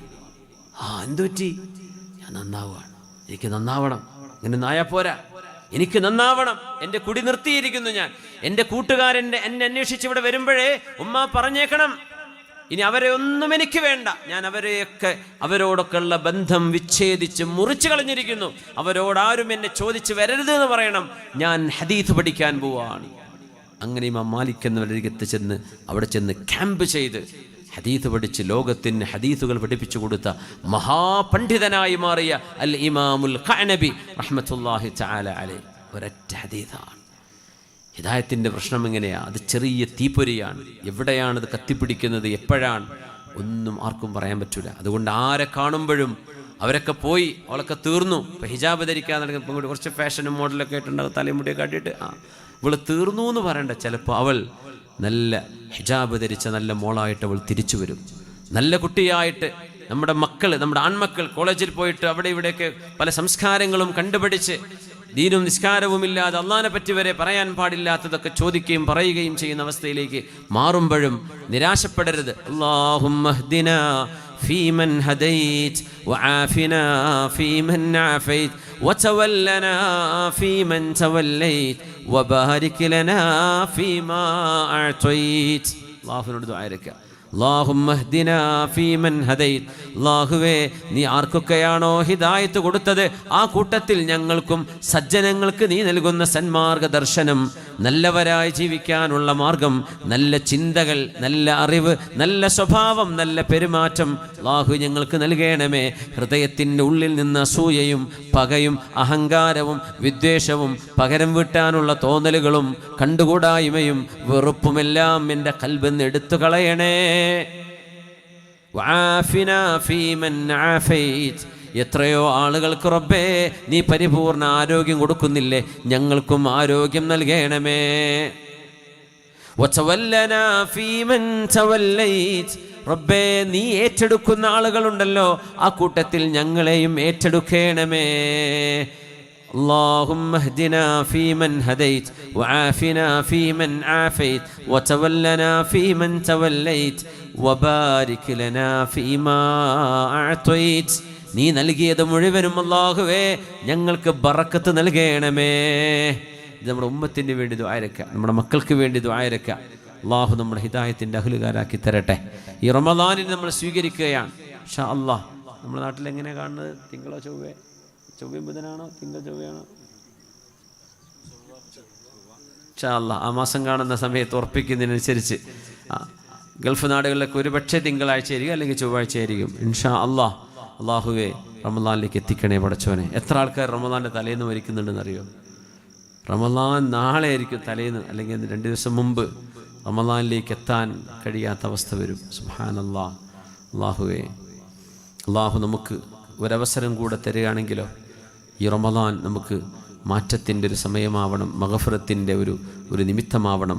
നമുക്ക് ജീവിതത്തിലൊരു മാറ്റം വരണം. ഖുർആൻ നമ്മുടെ ജീവിതത്തിലേക്ക് കടന്നു വരണം. ഖുർആനിൻ്റെ പാരായണം, ഖുർആൻ പഠിക്കണം. അതിൻ്റെ ഹിദായത്ത്, അതിൻ്റെ അറിവ്, അതിൻ്റെ മഅരിഫത്ത്, അദ്കാറുകളും സ്വലാത്തുകളും ദിക്റുകളും ഒക്കെ വർദ്ധിപ്പിക്കുക. അല്ലാഹു റബ്ബുൽ ഇസ്സത്ത് നന്നാക്കി തരട്ടെ. ആമീൻ യാ റബ്ബൽ ആലമീൻ. നമ്മൾ ദുആ ചെയ്യാൻ പോവാണ്. ദുആ വസിയത്തുകളൊക്കെ ഇവിടെ ഏൽപ്പിച്ചത് മുഴുവൻ അല്ലാഹുവിൻ്റെ മുമ്പിലേക്ക് നമ്മൾ സമർപ്പിക്കുകയാണ്. മഹാന്മാരായ ഉസ്താദുമാരും ഗുരുനാഥന്മാരും മുഅ്മിനാത്തുകളൊക്കെ ഇരിക്കുന്ന സദസ്സാണ്. ഇവിടെ ആമീൻ. അല്ലാഹു ഉത്തരം നൽകട്ടെ. ആമീൻ. അൽഹംദുലില്ലാഹി റബ്ബിൽ ആലമീൻ ഹംദൻ യുവാഫി നിഅമഹു വയുകാഫിഉ മസീദ. അല്ലാഹുമ്മ സ്വല്ലി അലാ സയ്യിദിനാ മുഹമ്മദ് الفاتح لما أغلق والخاتم لما سبق وناصر الحق بالحق والهادي إلى صراطك المستقيم حق قدره ومقداره العظيم. اللهم صل صلاة كاملة وسلم سلاما تاما على سيدنا محمد الذي تنحل به العقد وتنفرج به الكرب وتقضى به الحوائج وتنال به الرغائب وحسن الخواتم ويستسقى الغمام بوجهه الكريم وعلى آله وصحبه في كل لمحة ونفس بعدد كل معلوم لك. അല്ലാഹുവേ ഞങ്ങൾക്ക് പുറത്തു തരണേ റഹ്മാനെ. അല്ലാഹുവേ ഞങ്ങളുടെ തെറ്റുകുറ്റങ്ങളെല്ലാം ചെറുതും വലുതുമായത് റബ്ബേ ഞങ്ങൾക്കും ഞങ്ങളുമായി ബന്ധപ്പെട്ട എല്ലാ മുഅ്മിനാത്തുകൾക്കും ദുആ കൊണ്ട് വസിയത്ത് ചെയ്തവർക്കും ഇൽമിൻ്റെ മജ്ലിസിൽ വന്നിരുന്നവർക്കെല്ലാം അല്ലാഹുവേ നീ പുറത്തു കൊടുക്കണേ റഹ്മാനെ. പരിപാടി ലൈവ് വീക്ഷിക്കുന്നവരും പിന്നീട് കേൾക്കുന്നവരും അർഹമുർ-റഹീമേ നിൻ്റെ ദീനിന് വേണ്ടി സഹായിച്ചവർ, അല്ലാഹുവയുടെ പരിപാടിക്ക് വേണ്ടി കഠിനാധ്വാനം ചെയ്തവർ, അല്ലാഹുവേ ദീനിൻ്റെ ഖാദിമീങ്ങളായ ഉലമാ, ഉമറാ, ഉസ്താദുമാർ, സാധാരണക്കാർ, അവർക്ക് ഭക്ഷണം നൽകിയും മറ്റും സഹായിച്ച ഉമ്മമാർ, സഹോദരിമാർ, അർഹമുർ-റഹീമേ എല്ലാവരുടെയും എല്ലാവിധ ചെറുതും വലുതുമായ തെറ്റുകുറ്റങ്ങളെ അല്ലാഹുവേ ഈ ശഅബാനിൻ്റെ രാത്രിയുടെ മഹത്വം കൊണ്ട്, റമദാൻ വരാൻ പോകുന്ന റമദാനിൻ്റെ ഹക്ക് കൊണ്ട് റഹ്മാനെ ഈ മജ്ലിസിൻ്റെ പുണ്യം കൊണ്ട് പൊറുക്കണേ അല്ലാ, മാപ്പ് നൽകണേ തമ്പുരാനേ. അല്ലാഹു ഞങ്ങളുടെ രോഗികൾക്ക് ശിഫ നൽകണേ അല്ലാ. ഇവിടെ ദുആയിരക്കാൻ പറഞ്ഞതിൽ ഒരുപാട് രോഗശമനത്തിന് വേണ്ടി ഇവിടെ സുഹൃത്ത് ഇവിടുന്ന് കാഞ്ഞങ്ങാട്ട് നിന്ന് വന്നിട്ടുണ്ട്. ചെറിയ 1.5 വയസ്സുള്ള മോനാണ്. അല്ലാഹുവേ ട്യൂമറിൻ്റെ ഒരു പ്രയാസമുണ്ടോ എന്ന് ഡോക്ടർമാർ സംശയം പറഞ്ഞു. ഓപ്പറേഷന് കൊണ്ടുപോകണോ വേണ്ടയോ എന്ന വലിയ ഒരു ആശങ്കയിൽ നിൽക്കാൻ. അർഹമുർ-റഹീമായ റബ്ബേ ആ കുട്ടിക്ക് നീ ശിഫ കൊടുക്കണേ അല്ലാ. അത്ഭുതകരമായി ശിഫ കൊടുക്കണേ റബ്ബേ, അത്ഭുതകരമായി ശിഫ കൊടുക്കണേ റഹ്മാനെ. അവിടെ നിന്ന് വണ്ടി വിളിച്ച് ഇങ്ങോട്ട് ഇവിടെ ഈ സ്ഥലത്ത് റിപ്പണിലേക്ക് വന്നിരിക്കുകയാണ് കുട്ടിക്കൊന്ന് ദ്വാരക്കാൻ വേണ്ടിയിട്ട്. അല്ലാഹുവേ ആ കുട്ടിക്ക് ശിഫ കൊടുക്കണേ അല്ലാ, ശിഫ കൊടുക്കണേ റബ്ബേ, ശിഫ കൊടുക്കണേ റബ്ബേ, സലാമത്ത് നൽകണേ തമ്പുരാനേ. അല്ലാഹു ഞങ്ങളുടെ വളപട്ടണം ഭാഗത്തുള്ള ഞങ്ങളുടെ സുഹൃത്തുണ്ട് റിയാസ്, അല്ലാഹുവേ പരിപൂർണ്ണ ശിഫ കൊടുക്കണേ റബ്ബേ, അല്ലാഹുവേ സലാമത്ത് നൽകണേ തമ്പുരാനേ. അർഹമുർ-റഹീമേ ഗുരുതരമായ രോഗങ്ങളിൽ പെട്ട് കിടക്കുന്ന ഒരുപാട് രോഗികളുണ്ടല്ലോ, അല്ലാഹുവർക്കൊക്കെ സലാമത്ത് കൊടുക്കണേ തമ്പുരാനെ, ശിഫ കൊടുക്കണേ തമ്പുരാനെ. അല്ലാഹുവേ രോഗമെന്താണെന്ന് പോലും ഡോക്ടർമാർക്ക് മനസ്സിലാവാതെ അല്ലാഹുവേ കുഴങ്ങിപ്പോകുന്ന അവസ്ഥകളുണ്ട് റഹ്മാനായ റബ്ബേ. അല്ലാഹുവേ മാരക രോഗങ്ങൾ ആർക്കൊക്കെ വന്നിട്ടുണ്ടോ നീ അത്ഭുതകരമായി ശിഫ കൊടുക്കണേ അല്ലാ, ശമനം നൽകണേ റബ്ബേ, സലാമത്ത് നൽകണേ റബ്ബേ. അല്ലാഹുവേ ഞങ്ങൾ ഓരോരുത്തരെയും നീ പരിപൂർണ്ണ ആഫിയത്തിലായി മരണം വരെ നിലനിർത്തി തരണേ തമ്പുരാനെ. അല്ലാഹു ഞങ്ങളുടെ മാതാപിതാക്കളിൽ രോഗികളുണ്ടല്ലോ, അവർക്ക് രോഗങ്ങൾക്ക് ശിഫ നൽകണേ റബ്ബേ. ഉസ്താദുമാർ, ഗുരുനാഥന്മാർ, ദീനിൻ്റെ ഖാദിമീങ്ങൾ, അവരുടെ രോഗികൾക്ക് ശിഫ നൽകണേ റഹ്മാനെ. അവരിലെ രോഗികൾക്ക് ശിഫ നൽകണേ റബ്ബേ, സലാമത്ത് നൽകണേ തമ്പുരാനെ. മഹാനായ ശൈഖുൽ ജാമിയ സമസ്തയിലെ ജമിയത്തുൽ ഉലമയുടെ ജനറൽ സെക്രട്ടറിയായ മഹാനായ അലിക്കുട്ടി ഉസ്താദ്, അല്ലാഹുവേ ആരോഗ്യ പ്രശ്നങ്ങളും ബുദ്ധിമുട്ടുകളൊക്കെ ഉണ്ട് റഹ്മാനെ. പരിപൂർണ്ണ സലാമത്ത് ആഫിയത്ത് നൽകണേ റബ്ബേ, സലാമത്ത് നൽകണേ തമ്പുരാനെ. വാർദ്ധക്യ സംബന്ധമായ സുഖങ്ങളുള്ള ഒരുപാട് ഉസ്താദുമാർ, ചമ്പുലങ്ങാട് ഉസ്താദ്, അല്ലാഹുവേ ആഫിയത്തും സലാമത്തും കൊടുക്കണേ തമ്പുരാനെ. അല്ലാഹുവേ ദുആ കൊണ്ട് വസിയത്ത് ചെയ്ത ഒരുപാട് ആളുകൾ എൻ്റെ സുഹൃത്തുണ്ട് മസ്കത്തിലെ ഫിർദൗസ്. അല്ലാഹുവേ ഇന്നിപ്പോൾ ഞാൻ ഫ്ലൈറ്റിന് വരുമ്പോൾ തീരെ ഉറങ്ങിയില്ലായിരുന്നു. ഉറങ്ങാൻ വേണ്ടി ഫ്ലൈറ്റ് ടിക്കറ്റ് എക്കണോമി മാറ്റി ബിസിനസ്സാക്കി തന്ന് വിശ്രമിക്കാൻ അദ്ദേഹത്തിൻ്റെ വകയായിട്ട് ചെയ്തതാണ്. അല്ലാഹുവേ നീ സ്വീകരിക്കണേ പടച്ചവനെ, കബൂലാക്കണേ റബ്ബേ. അവരുടെ കച്ചവടങ്ങളിൽ വലിയ വിജയവും ബർക്കത്തും കൊടുക്കണേ റബ്ബേ. അവിടെ മരിച്ചുപോയ ഉപ്പയുടെ അവരുടെ ഖബറിടങ്ങളെ സ്വർഗ്ഗത്തോപ്പാക്കണേ റബ്ബേ. ജീവിച്ചിരിക്കുന്ന മാതാവിന് റഹ്മാനെ അല്ലാഹുവേ മാതാവിന് ആഫിയത്തും സലാമത്തും കൊടുക്കണേ റബ്ബേ. എല്ലാ തരത്തിലുമുള്ള ഐനിൽ നിന്ന്, സിഹറിൽ നിന്ന്, എല്ലാ തരത്തിലുമുള്ള പ്രയാസങ്ങളിൽ നിന്ന് കാവൽ നൽകണേ തമ്പുരാനെ. റഹ്മാൻ-റഹീമേ ദുആ കൊണ്ട് വസിയത്ത് ചെയ്ത ഒരുപാട് ആളുകൾ ഇവിടെ ഭാര്യയുടെ സുഖപ്രസവത്തിന് വേണ്ടി ഭർത്താവ് വസിയത്ത് ചെയ്തിട്ടുണ്ട്. ആ സഹോദരിക്കും ഗർഭിണികളായ എല്ലാ സഹോദരിമാർക്കും സുഖപ്രസവം നൽകണേ, കൺകുളിർമയുള്ള മക്കളെ കൊടുക്കണേ, പ്രയാസമില്ലാതെ സലാമത്തിലാക്കണേ തമ്പുരാനെ. നമ്മുടെ SKSFൻ്റെ 2 പ്രവർത്തകർ ഹോസ്പിറ്റലിലാണത്രേ. അല്ലാഹുവേ ശിഫ കൊടുക്കണേ റഹ്മാനെ. വീടിൻ്റെ പണി നടക്കുന്നവർ, തുടങ്ങാൻ പോകുന്നവർ, അല്ലാഹുവേ നീ ഖൈറിൽ അതിന് പര്യവസാനത്തിലേക്ക് എത്തിക്കണേ റഹ്മാനെ. മരിച്ചുപോയ ഉമ്മാക്കും വല്യമ്മാക്കും വല്ലിപ്പാക്കും മാതാപിതാക്കൾ, മക്കൾക്ക്, ഭർത്താവിന് വേണ്ടി, ഭാര്യയ്ക്ക് വേണ്ടി ദുആയിരക്കാൻ വസിയത്തുണ്ടല്ല. സംഭാവനകൾ ചെയ്തവരുണ്ട് മോൻ്റെ രോഗം ശിഫയാവാൻ. അതുപോലെ തന്നെ നമ്മുടെ ഒരു പ്രവർത്തകൻ മുനീർ, SKSFൻ്റെ പ്രവർത്തകൻ മരണപ്പെട്ട മുനീർ, അല്ലാഹുവേ മുനീറിന് മഗ്ഫിറത്തിന് ദുആയിരക്കാനുള്ള വസിയത്തുണ്ട്. നീ മഗ്ഫിറത്ത് കൊടുക്കണേ റഹ്മാനെ. ബിലാൽ എന്ന സുഹൃത്ത് ഹോസ്പിറ്റലിലാണ്. അള്ളാഹുവെ സലാമത്ത് നൽകണേ റഹ്മാനെ. അള്ളാഹുവേ ഒരു സഹോദരൻ കിഡ്നിയിൽ മുഴയുണ്ട്. അള്ളാഹുവെ സലാമത്ത് കൊടുക്കണേ റബ്ബേ, സലാമത്ത് നൽകണേ തമ്പുരാനെ. ജോലിയിലും കച്ചവടത്തിലും ബറക്കത്തിന് വേണ്ടി ദുആ വസിയത്തുണ്ട്. അർഹമർ റഹീമേ അള്ളാഹുവേ സലാമത്ത് നൽകണേ അല്ലാഹ്. റഹ്മുറാഹിമേ, റമളാനെ ഞങ്ങൾ സ്വീകരിക്കുമ്പോൾ റമളാൻ ഞങ്ങളെ ഇഷ്ടപ്പെടുന്ന ഒരവസ്ഥയിലാവണം. അള്ളാഹുവേ ഖൽബിൻ്റെ ഉള്ളിൽ കിടക്കുന്ന മോശപ്പെട്ട സ്വഭാവ വിചാരങ്ങളെ തോന്നലുകളെ റബ്ബേ എടുത്തു മാറ്റി നീ തൽസ്ഥാനത്ത് നീ ഇഷ്ടപ്പെടുന്ന സ്വഭാവ ഗുണങ്ങളെ നിലനിർത്തി തരേണമേ അല്ലാഹ്. ഈമാനും ഞങ്ങളുടെ അമലും യഖീനും എല്ലാറ്റിലും വർധനവ് ബറക്കത്ത് നൽകണേ റബ്ബേ. നിങ്ങളുടെ നാവ് കൊണ്ട് അല്ലാഹുവേ നിനക്ക് പൊരുത്തമുള്ളത് പറയാനും കണ്ണുകൊണ്ട് നീ ഇഷ്ടപ്പെടുന്നത് മാത്രം കാണാനും അല്ലാഹുവേ ഖൽബ് കൊണ്ട് നീ ഇഷ്ടപ്പെട്ടത് മാത്രം ചിന്തിക്കുവാനും സജ്ജനങ്ങളുടെ സ്വഭാവത്തിലേക്ക് മാറാനും ഞങ്ങളെ സഹായിക്കണേ തമ്പുരാനെ. അർഹമർ റഹീമേ, ഞങ്ങളുടെ വീടുകളിൽ സന്തോഷം നൽകണേ റബ്ബേ. മക്കളെ സ്വാലിഹീങ്ങളാക്കണേ അല്ലാഹ്. പഠിക്കുന്ന മക്കളെ, എക്സാം ഇരിക്കുന്നവരെ ഉന്നത വിജയം നൽകണേ റബ്ബേ. അവർക്ക് അല്ലാഹുവേ വിജയം നൽകണേ റബ്ബേ. ഓർമ്മശക്തിയും ബുദ്ധിശക്തിയും വർദ്ധിപ്പിക്കണേ തമ്പുരാനെ. അല്ലാഹുവേ മാതാപിതാക്കളെ അനുസരിക്കുകയും അവരെ സ്നേഹിക്കുകയും അവർക്ക് വേണ്ടി ജീവിച്ചിരിക്കുമ്പോഴും മരിച്ചുപോയാലും റബ്ബിർഹംഹുമാ കമാ റബ്ബയാനി സഗീറാ എന്ന് ദുആ ചെയ്യുന്ന മക്കളാക്കി തരണേ തമ്പുരാനെ. അല്ലാഹുവേ മക്കളില്ലാതെ വിഷമിക്കുന്ന എത്രയോ ദമ്പതിമാരുണ്ടാകാം ഈ സദസ്സിൽ തന്നെ. അല്ലാഹുവർക്കൊക്കെ കൺകുളിർമയുള്ള മക്കളെ കൊടുക്കണേ റബ്ബേ. പിഞ്ചു മക്കളെ പോറ്റി വളർത്തുന്ന ഉമ്മമാർ ഗർഭം ധരിച്ചയിടം മുതൽ ആ കുഞ്ഞുങ്ങളൊന്ന് എഴുന്നേറ്റ് സ്വന്തമായി കാര്യങ്ങൾ ചെയ്യാൻ പാകപ്പെടുന്നവരെ 3-4 കൊല്ലം സ്വന്തം ശരീരം പോലും നോക്കാൻ കഴിയാതെ മക്കൾക്ക് വേണ്ടി ജീവിക്കുന്നവരാണ് ഉമ്മമാർ. റഹ്മുറാഹിമേ, ഉമ്മമാർക്ക് അർഹമായ പ്രതിഫലം, മക്കളെ തർബിയത്ത് ചെയ്യുന്ന കൂലി, അവർക്ക് വേണ്ടി ഉറക്കൊഴിച്ചതിൻ്റെ പ്രതിഫലം, മക്കൾക്ക് വേണ്ടി ത്യാഗം ചെയ്തതിൻ്റെ കൂലി. അവർക്ക് അസുഖം വന്നാൽ വാപ്പൊരുപക്ഷെ ജോലിക്ക് പോകാനുള്ള ആളാണ്, കിടന്നുറങ്ങിയേക്കാം, ഉമ്മാക്ക് ഉറങ്ങാൻ കഴിയൂല. അല്ലാഹുവേ അങ്ങനെ കഷ്ടപ്പെട്ടുകൊണ്ടാണ് ഞങ്ങളുടെ ഭാര്യമാർ മക്കളെ വളർത്തുന്നത്, ഉമ്മമാർ മക്കളെ നോക്കുന്നത്. അല്ലാഹുവേ അതിനൊക്കെ ആ മക്കളിൽ നിന്ന് കൺകുളിർമയെ കാണിച്ചു കൊടുക്കണേ റബ്ബേ. ആ ത്യാഗങ്ങൾക്ക് കൂലി നൽകണേ തമ്പുരാനെ. ഞങ്ങളുടെ ഉപ്പമാര് സഹോദരങ്ങൾ അവർ ചെയ്യുന്ന ജോലിയിലും കച്ചവടങ്ങളിലും യാത്രകളിലും അല്ലാഹുവേ ഖൈറും ബറക്കത്തും ചെയ്യണേ റബ്ബേ. അല്ലാഹു ഞങ്ങൾക്ക് കിട്ടുന്ന സമ്പാദ്യങ്ങളിൽ എന്തെങ്കിലും നിനക്ക് വേണ്ടി, നിന്റെ ദീനിന് വേണ്ടി അല്ലാഹുവേ ചെലവഴിക്കാനുള്ള തൗഫീഖ് നൽകണേ അല്ലാഹ്.